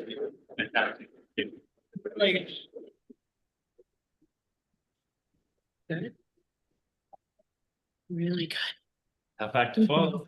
The agenda. Does this mean you guys aren't staying for the rest of the meeting? No? I'm like crushed. They're like, listen, The trustee show is not as exciting. Trustee show not as exciting. not as exciting. No way. Aw, that was great. That's cute. I could Thank you. Oh, I am bawling. Like, it's not just tearing up, like, it's like was rolling down my face. So How would that not? I know. Because I don't know what for you guys, but for me, it just like it had such a personal impact. And I kept thinking, like, I'm struggling trying to get my mobility back. And I keep wanting to just, oh, I'm just tired of this and give up because it's not working. Now I'm going to put up this determination, effort, and grit somewhere where I can read it. And keep going. Thank you, teacher. What was that? Thank you, teacher. Oh, that's when it really started. Okay, now we have to go on. Number 7, receiving delegations. It says we don't have any. Are there any trustee items to be brought forward? Or do you do it? Yeah. Okay, good recommendation. Okay, It's, sorry, I'll just check, it's there because if folks, in terms of remarks, don't feel that it's a remark, but it's something they want to bring forward that might be a little more substantial than sharing remarks, so. so my advocacy motion. Yeah. Would have been an item. Okay. So I good to think know. it is important to Okay. keep it because there's times when you want things like that to To just hit. receive its importance. So if I may, I would just ask the board to amend the agenda when it's done, to have that item actually placed. Placed under trustee Because items. it's an Okay. it's an It's a important- motion. And it's Okay. beyond just sharing of remarks, which is Yeah. important, but it's Okay. a different Gotcha. Thank you. So not Thank you. removal, just use it properly. Yeah. Great. And hopefully we're gonna have more advocacy. Example that we've ever had of it, really. Okay. Oh, yeah, they're all still excited. I know. So cute. Yeah. Should we shut the door for maybe soon? No, it's an open meeting, so there's. Oh, right. Yeah. Okay, okay. Number 9, board committees, public relation, community engagement and communications committee report. Celeste, are you good to go? They haven't met since the committee hasn't met, so nothing to report. Okay, thank you. And committee of the whole, and I guess it's my report, so I need to I'm hoping going to give a brief feedback of what went on during the committee of the whole meeting. So we did a lot of talking about what went on at BCSTA and our positive experience, and mostly the way in which the Indigenous piece made us feel. We talked about the 6 new modules brought forward by our past BCSTA CEO and president.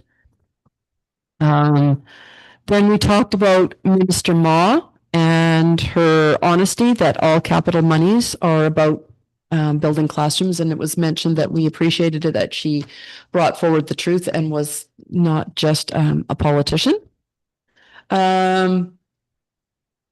We had some notes for PLC that we were hoping to have a videographer for sessions at Academy, so people who don't attend can not just read the PowerPoint and see the PowerPoint, but can better engage in the presentations.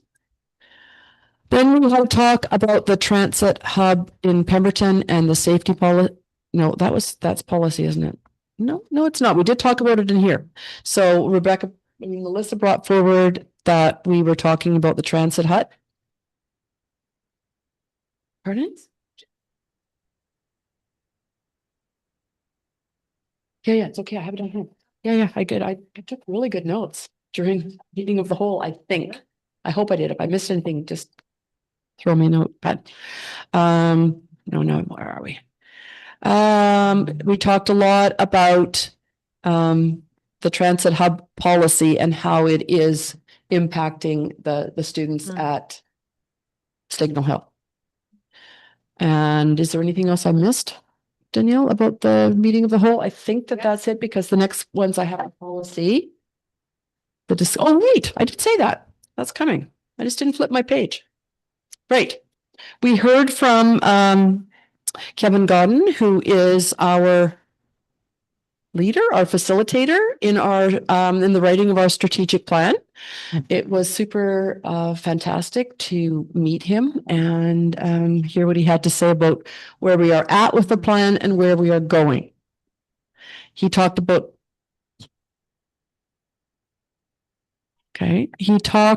our strategic planning roadmap.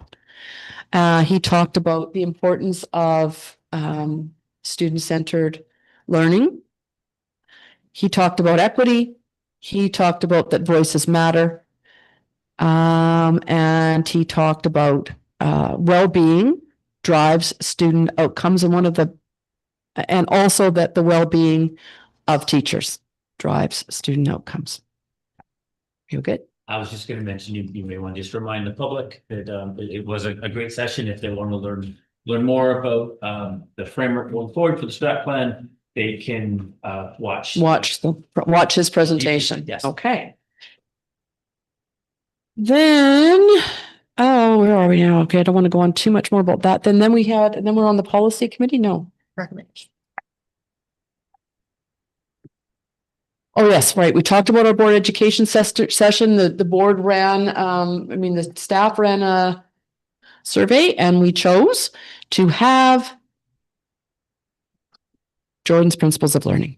The Indigenous board education session has been put forward to the January agenda.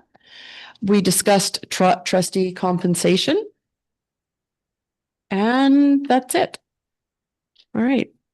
Back over here. Where was my agenda? Sorry, if I may, Go ahead, Lisa. do we need to talk about the decisions that came out of that meeting here, or do we not need to bring those forward? Yes, that's next. Okay, thank you. Okay, so we need to would somebody read the recommendation that came out of that, or do I read it? I can read it. You can read it, Cynthia. It's Go ahead. it's to accept the minutes. So the recommendation that the minutes of the committee of the whole meeting held on November 12th, 2025 be accepted. Okay, and do we need a seconder for that? Thank you, Melissa. All in favor? All good around the table and on the board. Okay, the next is. Sorry, if I may. Do we not need to discuss here that we're sending out a letter to the other local governments, or is it fine that it's in just the committee meeting? Okay, did we not? No, I don't think that's not in the recommend. That was not brought forward, I don't think. Was it? Yes, it was. Okay. Sorry, I missed that. About writing a letter to each community? Right. Each Okay, municipality and regional district. And where did you write a recommendation for that, Marcy?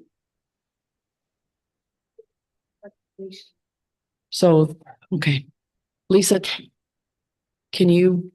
I can quickly do one, something along the lines of, I would like to move that from discussions within the committee of the whole meeting this morning, that the board advise staff to create a letter to all local governments and municipalities within our jurisdiction to remind them of the importance of the duty to consult when matters that impact OCP, proximity, and bylaw amendments particularly. Something in that regard, Arsh? I'm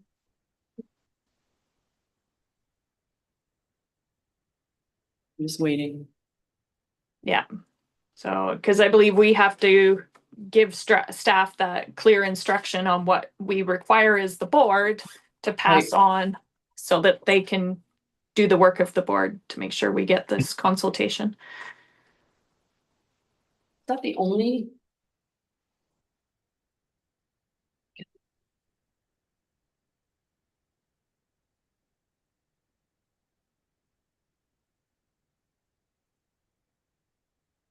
I don't know that if we need to bring forward the recommendation for the No. increases, but.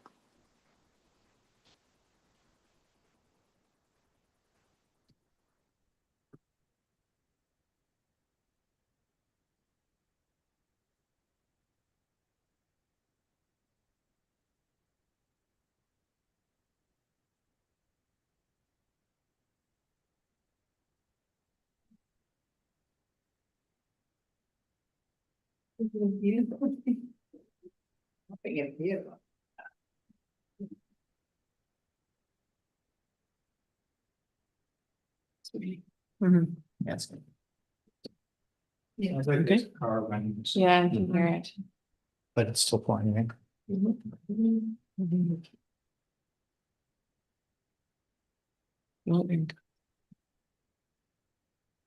Our amazing wordsmith extraordinaire is Mhm. fast at the. There we go. Okay, there it is. Okay, I'll read that out. Thank you so much, Arsh, for Thanks, official recommendation that the Board of Education draft a letter to all municipalities and regional districts. Arsh, Regional district within our school district. within our school district boundaries. Mhm.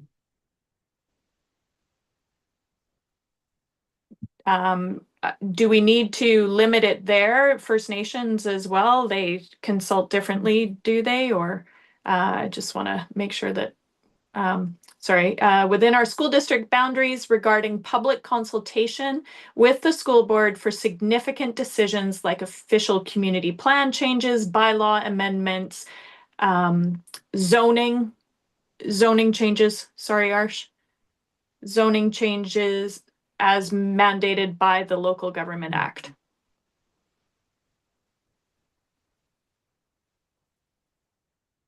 Does anybody want to second that? Thank you, Melissa. We're good? Okay, all in favor? Right, carried. Thank you for reminding me, Lisa. All good. Learning curves, April. It's all good. All learning curves, like the ladies just said. For sending a letter to the village, or were we just gonna discuss that at the next village meeting? I think this will be one of them. Mhm. Just add. I think it kind of covers it. All right. I would think you'd almost want to be specific, Yeah, because this is like a emerging issue. yeah. Yeah.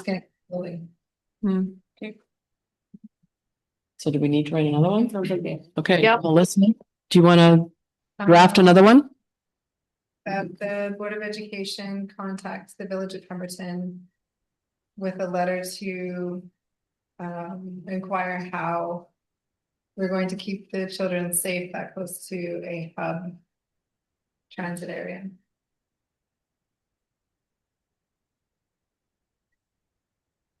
Does that sound right? Or to discuss the risks of Yeah, having the hub there. I feel like that's not Because enough. it's not, Yeah. yeah, but how is it their job to keep our children safe?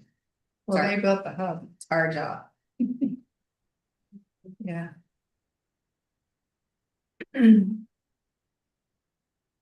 If you're saying I do. I'm just trying to figure out how to say. Melissa, may I?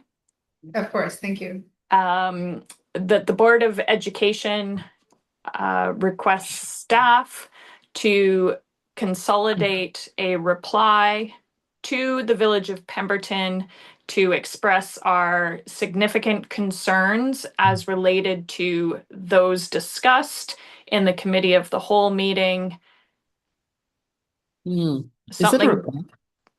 Something to that effect, It's not a Chris? reply because they didn't send us anything, did they? From what I can remember, No, yeah. that we reply, I don't think we it's a write to reply. them.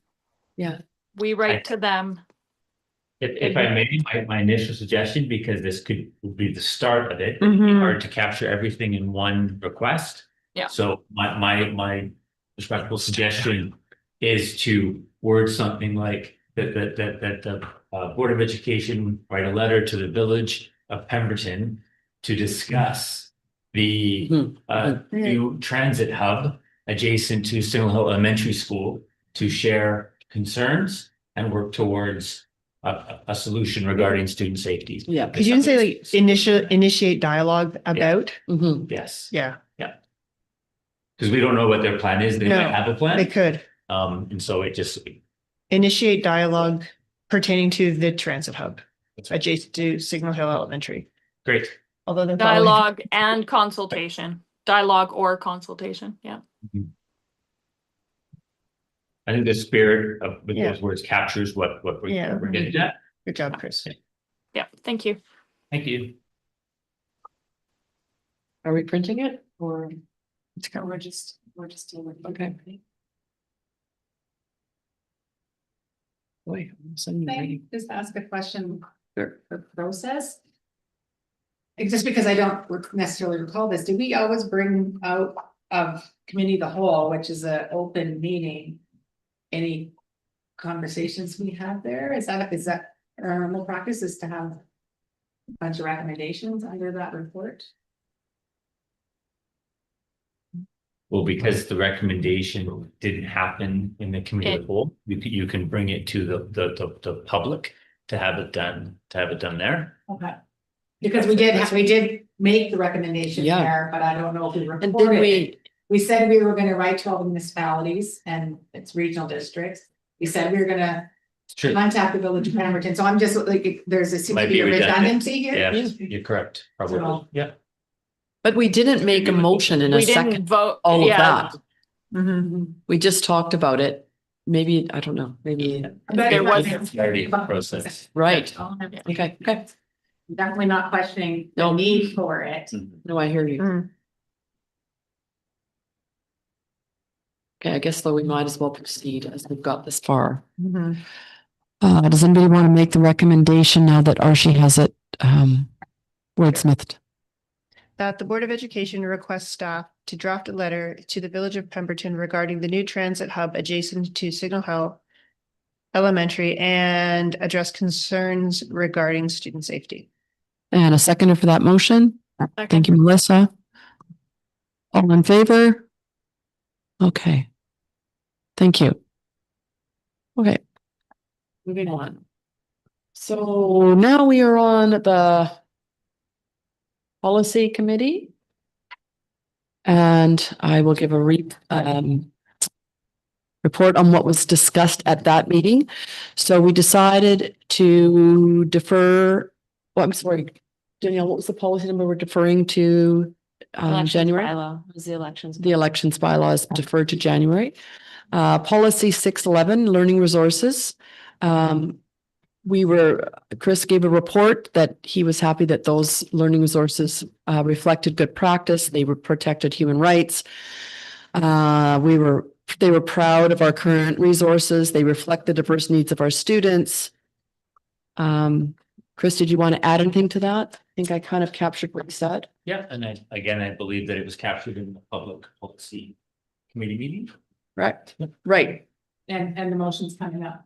And the motion is coming up. So the recommendation is not there. Yes, it is. Could somebody read the recommendation? No, The recommendations are later. Like the action Okay, items on later. I thought I was on a roll, but now I'm seem to be. So we have the one, so I will make that the minutes of the policy committee meeting held on November 12, 2025 be accepted. Second. And all in favor? Thank you. I'm feeling like we've forgotten something in the policy committee. They're coming up farther down the agenda. Okay, because I'm We do thinking, want to be okay. I haven't Yeah. got that far down. We've definitely forgotten something here. All right, so now we move on to the finance committee, which we didn't meet today as the finance committee. So I would love if somebody would read the Yeah, recommendation. that the there. minutes of the finance committee meeting held on November 12th, 2025 be accepted. And thank you, Lisa, and seconded Cynthia. Thank you, Cynthia. All in favor? All right, and carried. Now we're down to number 10, general business arising. None? Information items. So we're going to go to Chris for the strategic plan update.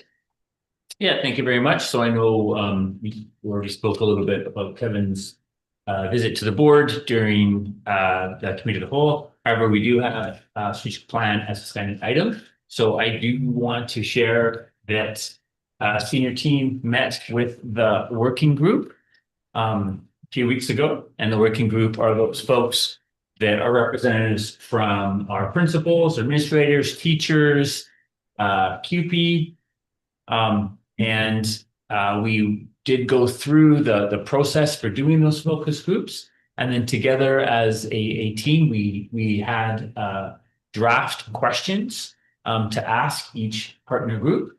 And we co-constructed and rewordsmithed and edited the work together so that everyone felt they had to say questions. And I'm happy to report that so far the principals and vice principals have had an opportunity to be in the focus group and provide feedback to the questions.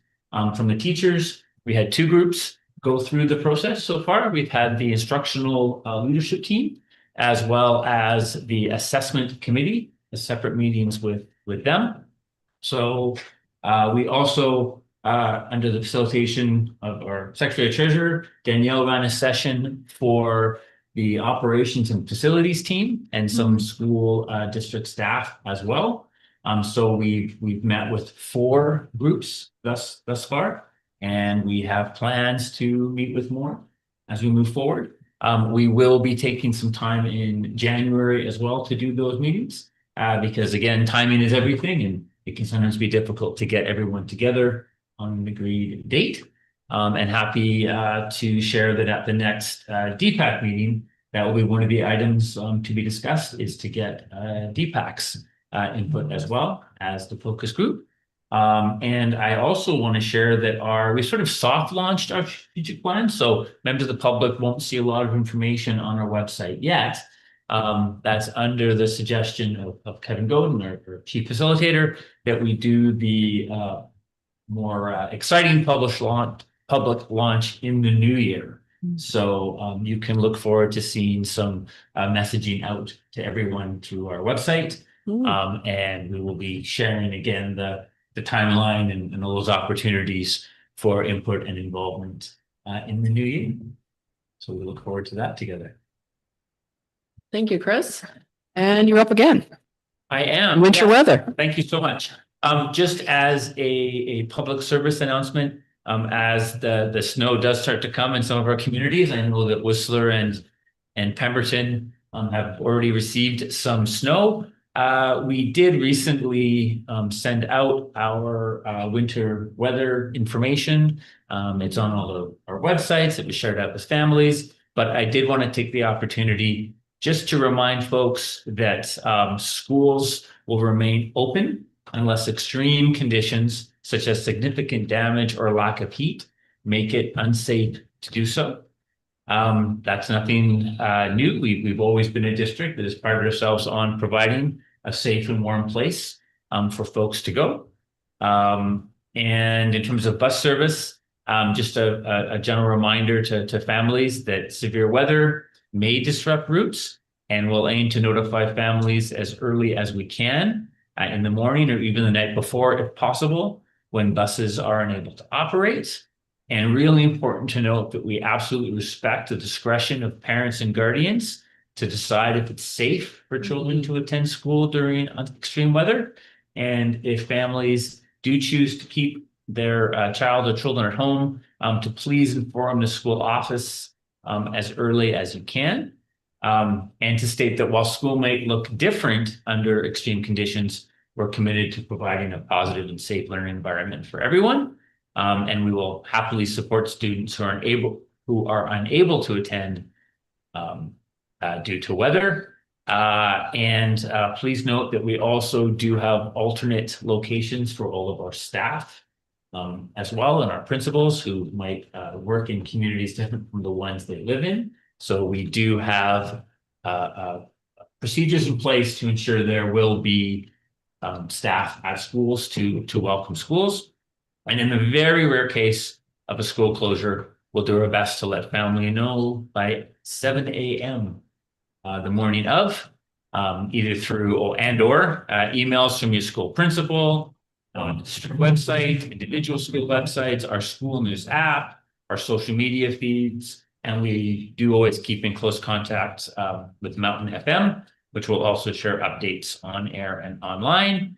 But for the most part, we try our best to remain open at all our locations. So if you don't hear anything, even on a very snowy day, know that schools will be open and ready to welcome students. Thank you. Thank you. And C, school calendar update. Mr. Lorette. Okay, so the school calendar survey is currently out. It has been out for about a week and a half. It will close day after tomorrow. At this time, we have approximately 500 responses, which is great. It should have gone to everyone. No, I didn't see it either. Oh, is that right? Okay, No. well, Did you? Anybody else see it? I didn't. I feel like I I saw thought, I don't know if it's because. You have a child. Yeah. Oh. okay, I'll have the link sent to you. I may have seen it through Tomorrow. maybe one of the school newsletters. Okay. So what will next steps is after the holidays at the January board meeting, I'll be bringing the results of that survey and a recommendation for the district calendar template that will go forward to the schools. And that's it. Any questions for Paul? Okay, all good. Next on the list is ADs and naloxone kits. Danielle. Okay. So now each work site, schools, the 2 bus garages, the maintenance shop, as well as the school board office are now equipped with nasal naloxone kits. We ordered 20 of them and it came to around $1,200 to purchase. And we went with the nasal spray version because it's much easier to administer. And as for the AEDs, all of our high schools and middle school already had the AEDs there, with the exception of Statmas and Calhoun. So we're rush ordering 2 for those schools because they're required to be, by December 31st. So we've actually ordered all of the AEDs for all of the schools, which they'll come in January, and then the 2 restaurants will be either installed before the Christmas break or over Christmas break. Maybe just friendly reminder that the deadline of this, by the end of this year, December 31st, is for secondary schools. Right. And it's September 2026 for elementary schools. So we'll be far. We're gonna be way ahead. Yeah. Okay, Yeah. good news. Yes. Any other questions? Oh, Rebecca. Did they fund it at all or? No. So we gotta find the Yeah. money for all of these. Yeah. How much is it? And training. I think it's around it's under $2,000. I can't remember exactly. I have to check. For all of them? For each. Each. Plus training. I think it's $1,700 plus there's like an amount you have to buy, and there's like Right. first the elementary, you have to buy child.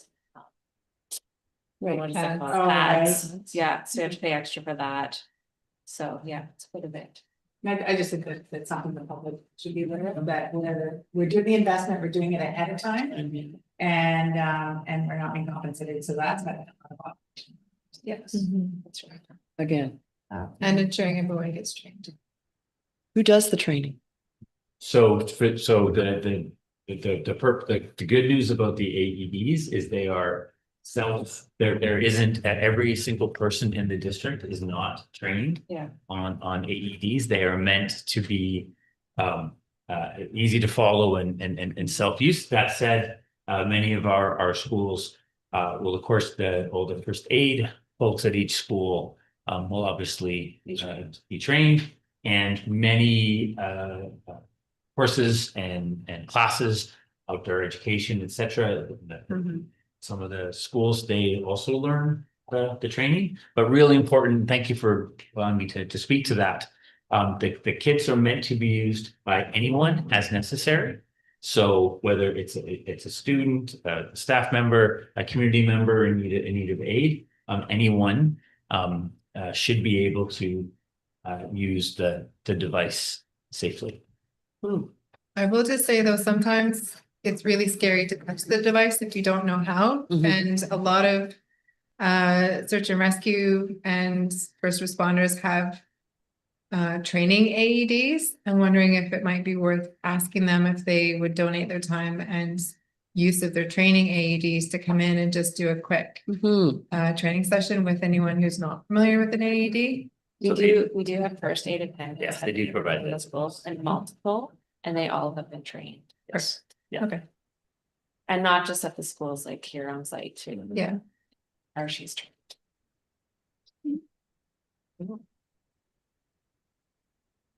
Okay, Danielle can keep on going because your next is up for the budget update. This one should be a quicker one. So our annual budget survey, we finished at 299 responses. In comparison to last year, we had 314 survey responses. Last year, we were able to get 59 student responses, and this year we're at 34. Yeah. So that's more than the last time we met, so that's good. And we're gonna be looking at the feedback over the next month, and we'll be sending out something to the partner and rights holders groups next year, in the new year. 2026. That's coming quickly. Okay, so that's budget survey. Do you want me to just move on? Yep, to the just next move on. one? Okay. And so the next item is around the amended budget. So every December before school break, usually the ministry posts the operating grants. However, the ministry let us know that because of the BCGEU strike this year, the grant tables are gonna be delayed. So I don't know when we're gonna get them. It's likely we'll be unable to do the first reading of the budget in January. So likely we're gonna be doing all three readings in February.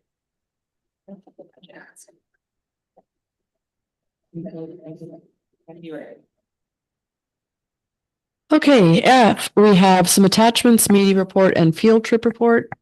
In G, we have correspondence, Signal Hill Elementary PAC shading, and then moving on to item C, items for discussion, Signal Hill shading. Should I open that? Can I open the discussion on that, please? No? I can start. I'll just thank the parents, the PAC that submitted the letter, and appreciate that they do have some concern about the environment at the school. So thank you for bringing that to our attention.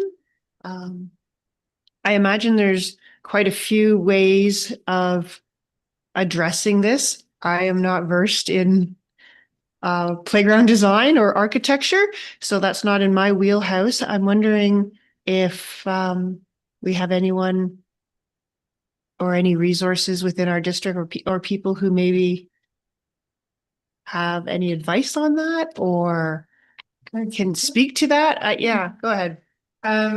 This isn't anything new. This is something that's been a problem for a long time, and my own kids come home with burnt hands from the metal on the, it's hot. It's very, very hot on the back of that pool. And I think it doesn't need to be something huge. It just needs to be something to give the kids shade. Maybe, I don't know the cost of putting up a couple of flag poles and then having the shade sails. Just something really easy that would give the kids and the people who are out there supervising the kids some shade. There used to be a bunch of trees at the back of the property, but there was always also bears in there. So, but those trees are all gone now. So there was a little bit of shade there, but No, there's none. no, there's absolutely none. And it's hot. Pemberton is hot, especially the back of the school. Yeah. So I see the urgency here. Is there any, go ahead, Rebecca. I too have heard this before, so this is definitely not. No. And recently too, before the letters came in.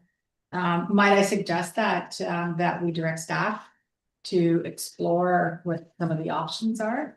Well, they've made some requests within the letter, so they're probably right there. Yeah. There's Go ahead. Sorry, go ahead, Lisa. Well, I was gonna say also there is a lady that is responsible for WorkSafe within the region of Squamish. They've got some like the corridor. They've got some interesting shade protection criteria. So it might be worth me, I do have her contact information, but it also might be a good idea to reach out to them as well, because it is something that we have to, from an employer's perspective, provide heat respite. And there's a bunch of different avenues. Melanoma Canada has got some advocacy pieces as well. So yeah, I do like Rebecca's idea that we direct staff to get some, through Ian, through whomever, get some ideas, figure out what's viable, cross the T's with WorkSafe and all the other entities to make sure that we're providing safe spaces for everybody down the corridor, because it's getting hotter down the road as well, right? So that would be my suggestion. Melissa, go ahead. Do we have someone that looks into grants to see if there's money for specifically for Seychelles? Yeah, so I'll just interject to say, I think you had it. This is the work of staff to do this, to make the inquiries, to utilize our folks who are overseeing facilities to do the work. And I'm happy to share that this is something we've discussed at Admin Council. And just for the sake of the public and any members of PAC listening, this was also on our list. We recognize this is an issue and are happy to pursue it. So respectfully to the PAC, rather than to be able to respond to all three items, I would ask the board respectfully to, again, direct staff to look into shade mitigation, and then communicate with the school and PAC and the board what solutions might be. And I'm assuming we would bring back those potentials to the board, because there's always obviously cost involved. And then we'll have a recommendation for what we want to do to support our school. And again, I can speak on behalf of staff and myself in full support. We recognize this as a need and have been speaking to it. But we will need the board support around the budget in terms of prioritizing this over potentially some of our other capitals, major or minor projects, depending on cost. So I would ask that you leave it with staff, and we'll bring back some suggestions, and we'll look into grant and whatnot. So for clarity, Chris, the staff will respond. Sorry, I need a motion for that. Yeah. So okay, sorry, go ahead, Lisa. If I may, Chris, the WorkSafe requirement has just come in last year.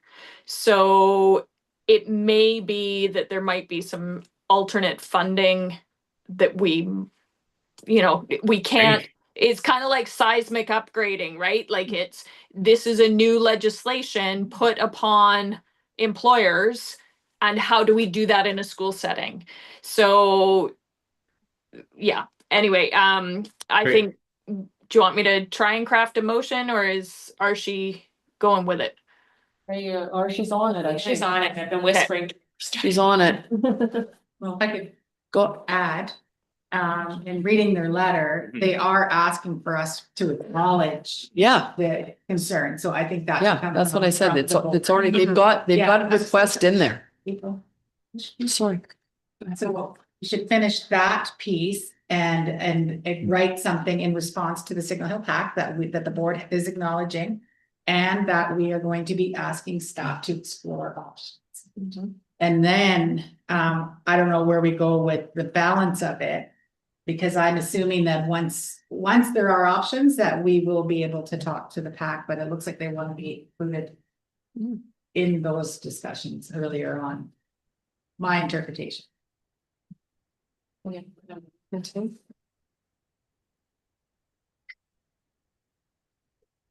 Maybe Archie's motion might cover both.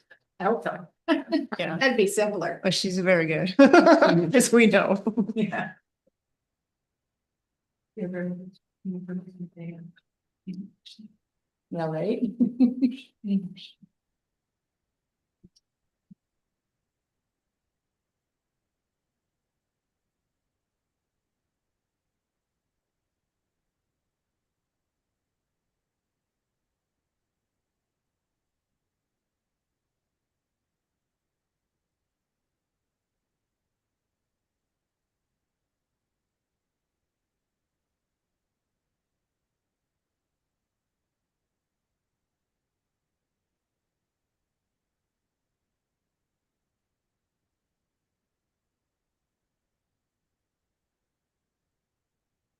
Let us know what you think of the motion. If you want anything adjusted? It's coming up shortly. Great. There we go. Amazing. Want me to go for it? Go for it. That the Board of Education directs staff to explore options for providing shade at Signal Hill Elementary and have staff respond to the PAC on behalf of the board. I'll second that. Okay. Any discussion, any more discussion? It's gonna be good. Are there any other schools in the district that are facing the same problem with shade? That's a good question. So may I respectfully just, you know, in the interest of time, that we have a 9 o'clock ending and Oh, then yes. a motion to extend, that may I respectfully ask that we table that until next board meeting, to talk about climate change and shade mitigation, Okay. because I feel if I may, it Right. might open up a larger conversation, and I want to give it, you know, the due diligence and time that it deserves. Okay, did we have, We didn't vote. all in favor? Okay, and that's carried. And here we go with policy motions on D. So could I have somebody step up? Oh, Chris, did you need to make any more comments to, it's got your name here beside policy 611, learning resources, Chris Nicholson. Are we good? I think I covered it when I did the Yes, thank you. the Thanks for report. asking. So is anybody prepared to make that recommendation? That the Board of Education adopt policy 611, learning resources with changes as discussed. Okay, thank you, Melissa, and a second. Cynthia, thank you. All in favor? And that's carried. Okay, policy 204, trustee code of conduct. Danielle, did you need to add any more there, or are you okay that was covered? This did have some changes added to it Okay. as a result of the last discussion. So I'm just hoping everyone can take a look at that. I think the changes are added in kind of that purpley pink color. So I'm just asking for everybody to take a look and see if they're okay with that new wording. Okay. Oh, wait, Okay. We good? I think from our prior, if I may, No, I can't from even. our do it. prior discussion at our policy meeting, the only change that we've added is to remove work honestly and in good faith and add in and change it to adhere to the oath of office. And then the rest is we've already reviewed. Is anybody wanting to make the recommendation? Sorry. Sorry, Lisa. I know I missed this meeting earlier, but Chris, were you able to confirm that the title was going to be the same throughout all the policies? Oh, thank you for that. And I gaffed on that housekeeping piece. So Yeah, sorry. I just was like, wait a minute, that didn't change. So yeah, so sorry. So it was a housekeeping item that we need to ensure that when we're naming the district, that we have consistency, which is a really good point. So we had agreed, or the board had agreed, I'm sorry, to take the recommendation to refer to the district as Sea to Sky School District and put the number SD 48 in brackets in keeping with Truth and Reconciliation and the recognition that numbers were associated or are associated with the Indian Act. And as BCSTA, can't recall if it was AGM or a It was previous a while back. session was that request that I know this board took to heart. So we do have to ensure, and please leave it to staff to work through policy to make sure we're consistent. Thank you for Right. reminding. Yeah, My because it just says the Board of Education. So as I said during the break, the SD 48 might be at the Sea to Sky might be at the top of the page. However, the Board of Education, which ones, right? So Thank you for that. So do we need a change in the recommendation? No? no, I don't think Okay. so. That's a Housekeeping. Okay, somebody go ahead, please. That the Board of Education approve policy 204, trustee code of conduct as presented. Thank you, Cynthia. And second? Maybe it with housekeeping now? Or amended? As a Well, As as amended. amended, yeah, that's what I was Yeah, it asking. says presented. As but it presented. Should be amended. As yeah. amended. Could I have a second for that, please? Yeah. Thank you, Rebecca.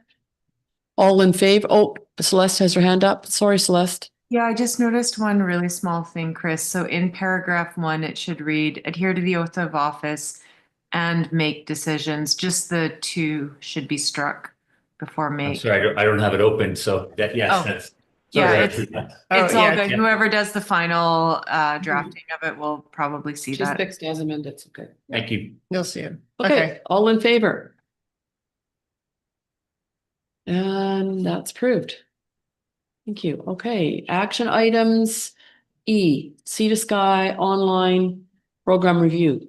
Paul, please. Okay, thank you. So you've all had a chance to review the document. I'm just going to give a very brief overview and then open it up for questions. So I had the pleasure of completing a review in the Sea to Sky online school program. It was a routine review. We conduct reviews of our programs on a regular basis. I just want to acknowledge and thank all of the parents and students, staff who contributed to the survey and the interviews. It was very helpful to gather information about the program. The program has been in place for a number of years and provides a service where students can access online learning. We currently have approximately just over 20 FTE enrolled, but we are projected to be above 70 FTE by the end of the school year. The enrollment, there is an enrollment summary in the report that shows over the years, there was a bit of a spike around the time of the pandemic because a number of students enrolled in Sea to Sky just because of issues associated with the pandemic, serving the needs of students who weren't able to attend school. We opened it up to K-12. And around the same time, we also added a course called DC11 to all students, basically from grade 9 up to grade 12 in 1 year in particular. So there's quite a large spike of enrollment that you'd notice in the chart. You'd also probably notice that when you look at the financial results, there was a year just after that time, I think it was 21-22, where there was a deficit in the program. This would have been a result of enrollment sort of coming back down to expected levels, but because we had to increase staffing levels at that time, the increased staffing levels and the decreased enrollment sort of caused that issue. But then it bounced back. But since that time, enrollment has been shrinking, staffing costs have been increasing, and therefore the program is in a position now where it is at risk of losing money, whereas traditionally in online programs have actually provided a little bit of extra money for school districts. And you also will have noticed that in the report, there were some policy changes provincially where some districts created provincial online learning schools called POLs. And so because we are not a provincial online learning program. We didn't go through that process. We are only able to serve students who reside within our own school district. So from an enrollment and financial point of view, enrollment has been gradually declining. We have ceased to offer a similar course to DC 11 through online, and those kinds of courses are now offered through the high school. So that's contributed to the decrease as well in enrollment. So enrollment and financials are sort of concern from a business point of view. Educationally, the feedback from all of the partners that we interviewed and surveyed were very positive. We interviewed principals, the teachers and staff had an opportunity to send in comments, and students and parents were surveyed. And I can say that between all of those groups, the feedback was extremely consistent in that everyone was very complimentary about how how online learning courses really serve the needs of our students well. Anywhere from situations where our smaller schools are not able to consistently offer certain electives to students, that online allows them to access those.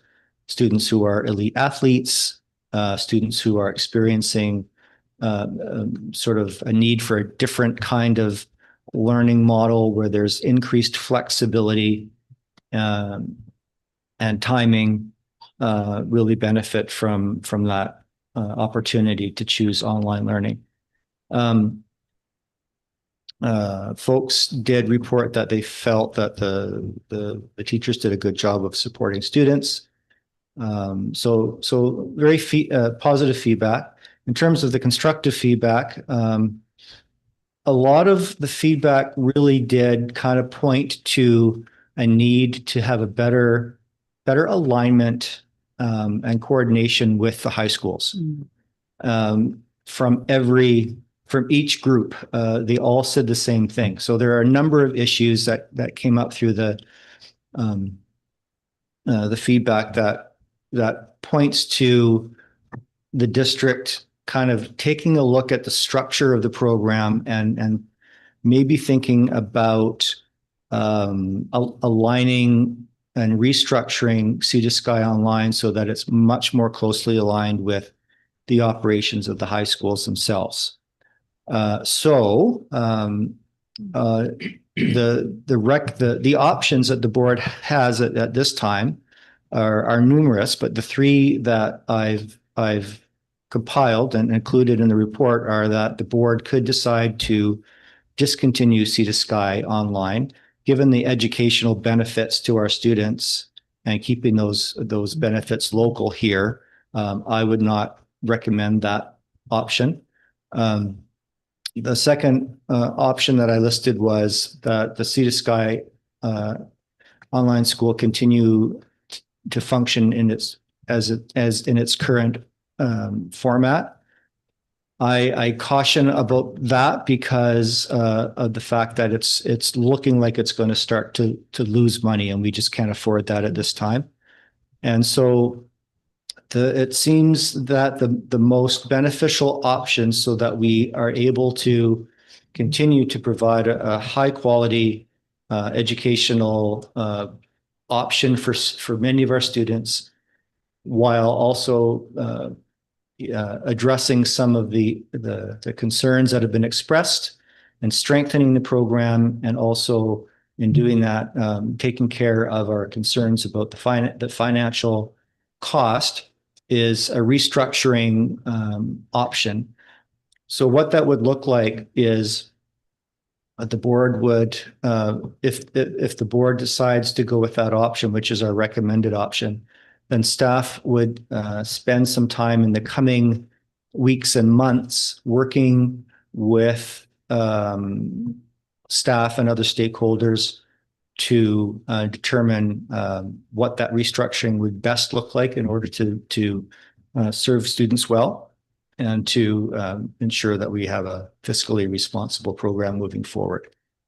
So I think I'll just stop there and see if there are any questions. Anybody has, oh, yep, Celeste has her hand up. Go ahead, Celeste.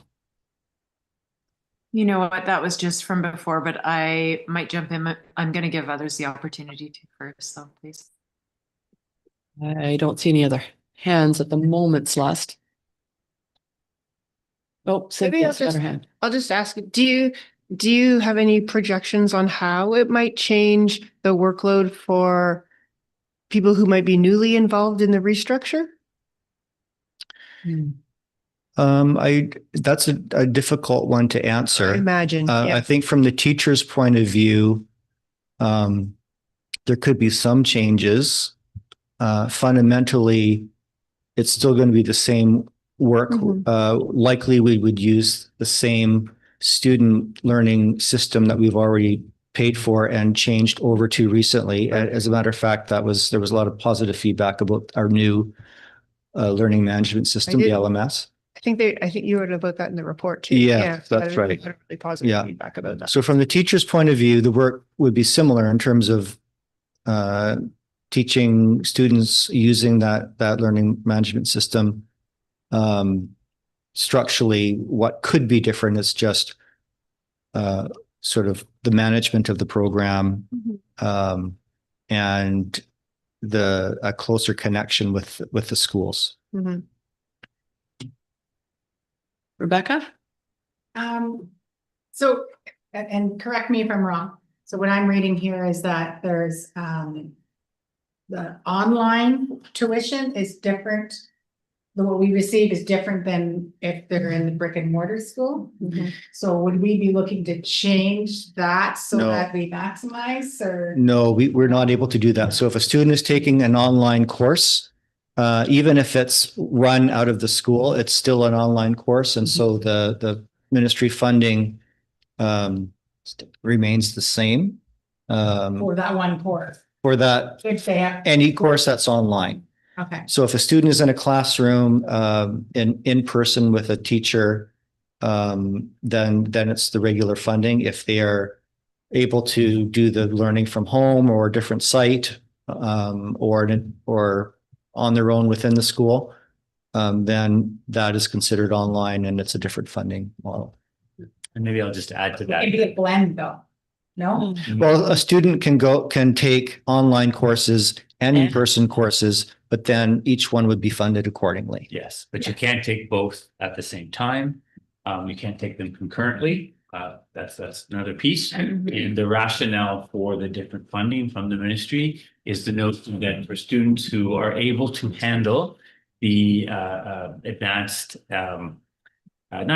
the increased responsibility, time management, and ability to do work more independently is the rationale for the funding. So the ratio of students, well, we have class size limits that we adhere to in terms of how many students in a brick and mortar classroom. The ratio of students in terms of total FTE is traditionally much higher than brick and mortar to account for the it's not obviously a day-to-day, if you're semestered, or every second day if you're linear interaction with those teachers. So the numbers of students that teachers of online have is substantially higher than brick and mortar. Hence the funding differential and the expectation of students' independence and teacher load being, all things considered, relatively equal in terms of a class of 30 versus 60, 70, 90. In some districts, it's 270 students, not full, not to be clear, not full course load. We're talking about individual courses, depending on how they're providing the service. And we should also add, and I know it's important, I want to thank Paul for a very thorough report, that it still does not preclude students, if they so choose, to taking courses through provincial online learning. And that will often happen if there is a course, let's say Japanese 12 is something we we don't offer, but if there's a student interested or has been taking Japanese 11 and 12, they're able to do that as well. So just to assure the board and assure the public that there is still opportunity for all kinds of online learning, whether we offer that course or not. I'm prepared to make the recommendation. Celeste has her hand up. Okay, sorry. No, no worries. Sorry, I do have one comment, please. So thank you, April. And I just wanted to echo what Chris said about how detailed the report is. Paul, thank you for presenting this. And I wanted to acknowledge how stressful it can be when there's talk about changes. And I'm hopeful that anybody watching this can see this as an opportunity to perhaps even provide more personalized or unique options to students through providing online learning directly through the secondary schools. So I see this as, while change can be scary, there's an opportunity here. And I'm really excited to see what could potentially happen with something different should a motion be passed this evening. So yeah, I just wanted to speak to not being afraid of change, and we'll see what comes with this. And thank you again, Paul, for all of your work on such a thorough report. I just would like to ask one question before we move to the recommendation, and I may have missed it, but with the recommendation that the restructuring happens, does that bring us close enough? Like, how is that going to change the budget? Like, are we going to be in the black? Are we still going to be in the red? Are we going to be kind of close? Well, I think the important thing to remember is, and I said this in the report, right now we have a projected enrollment for this year of about 73, I believe was the projection from the school. And so if that is what we end up with, then we would likely will have a deficit. If there are fewer students, we'll have a bigger deficit. But it's possible that we'll have more and we won't have a deficit. And so it's very difficult to project. So I think what we are going to aim to do is there will be, there could be some administrative savings in a restructure. But given the importance educationally, and I know that's everybody's priority, we want to maintain that educational advantage or not, maybe that's the wrong word, that the educational benefits for our students while doing our due diligence to make sure that we're doing it in a sustainable way. Okay, so I got one more question. Go ahead, Rebecca. That raises one more question, or I guess if it's a question. So because this recommendation is just to direct staff to develop and implement a plan to transition. So we can't at this point say that it's going to be all these X number of savings or deficit, because you're probably going to come back to us with a plan. That's right. That we need to discuss and make a decision on.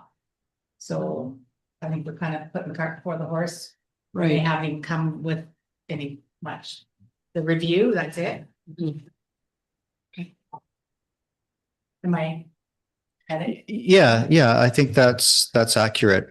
We would need to come back with a plan, which we don't have yet, because this is the next stage is to do that work. Okay. Could I have somebody read the recommendation, please? The Board of Education directs staff to develop and implement a plan to transition the administration of Sea to Sky Online SSO to Sea to Sky School District Secondary Schools, with the restructuring to take effect for the 2026-2027 school year. And a second. Thank you, Melissa. All in favor? Thanks, Karen. Next, trustee compensation, Danielle.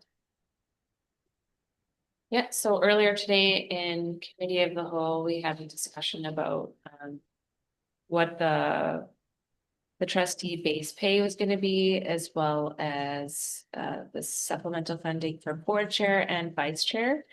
And what the board had decided last year is that they would take the average of what the South Coast branch pay was with, in addition to adding on the consumer price index. So that is what those three recommendations are for. Okay. Thank you, Danielle. Could we have somebody read the first recommendation, please? The Board of Education amends Sea Sky trustee compensation to a base pay of 19,660 in alignment with the South Coast branch average effective January 1st, 2026. And a second? Thank you, Rebecca. All in favor? And carried. The second recommendation, please. That the Board of Education amends the supplemental funding for the board chair to $5,027 in alignment with the South Coast branch average effective January 1st, 2026. And a second. Thank you, Rebecca. All in favor? And carried. And the third recommendation? That the Board of Education amends the supplemental funding for board vice chair to $2,333 in alignment with the South Coast branch average effective January 1st, 2026. Thank you, Melissa. A second. Thank you, Rebecca. All in favor? Great, carried. Okay, that brings us to item F, items to be brought out of camera. None? The bylaws in G, capital plan bylaw, and that's Danielle.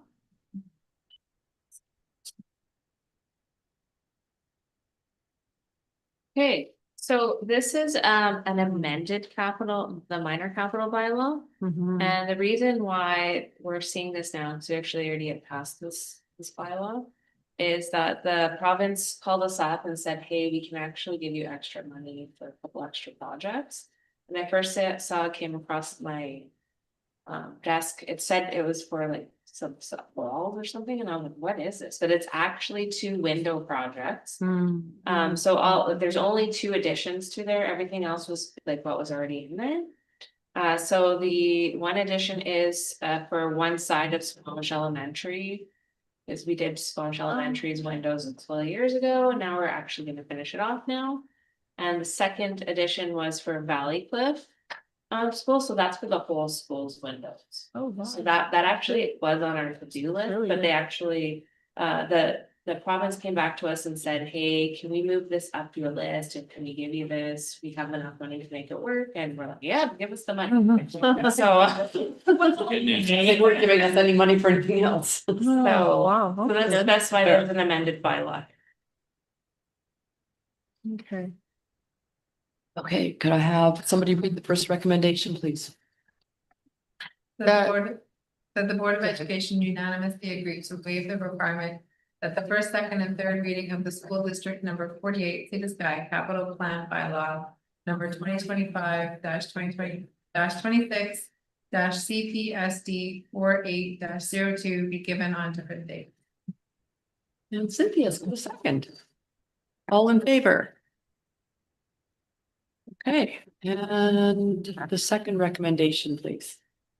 That the Board of Education give first, second, and third reading to School District 48 Sea to Sky Capital Projects Bylaw number 2025/26 CPSD 48-02 as follows.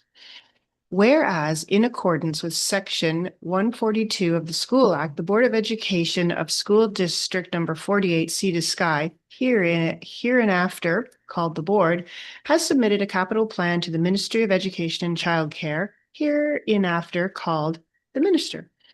And the Minister has approved the capital plan or has approved a capital plan with modifications. Now, therefore, in accordance with section 143 of the School Act, the board has prepared this capital bylaw and agrees to do the following. A, authorize the secretary treasurer to execute the capital project funding agreements or agreement related to the capital projects contemplated by the Yeah, contemplated by the capital plan or the capital plan with modifications. B, upon ministerial approval to proceed, commence the capital projects to proceed diligently and use its best efforts to complete each capital project substantially as directed by the minister. C, observe and comply with any order, regulation, or policy of the minister as may be applicable to the board or the capital projects. And D, maintain proper books of accounts and other information and documents with respect to the affairs of the capital project or projects as may be prescribed by the minister. Now, therefore, the board enacts the following. 1, enacts as follows. 1, the capital bylaw of the board for the 2025-26 capital plan as approved by the minister to include the supported capital project or projects specified in the letter addressed to the secretary treasurer and superintendent dated December 9th, 2025 is hereby adopted. This capital bylaw may be cited as school district number 48, Sea to Sky capital bylaw number 2025-26 CPSD 48-02. Read a first time the 10th day of December 2025. Read a second time the 10th day of December 2025. Read a third time past the 10th day of December 2025. Good job, Cynthia. Could I have somebody second? Thank you, Rebecca, and all in favor? Thank you. Okay, Danielle, do we have any questions of clarification from the public? Yeah. Oh, we do. We do not. So I guess that means that our meeting is adjourned.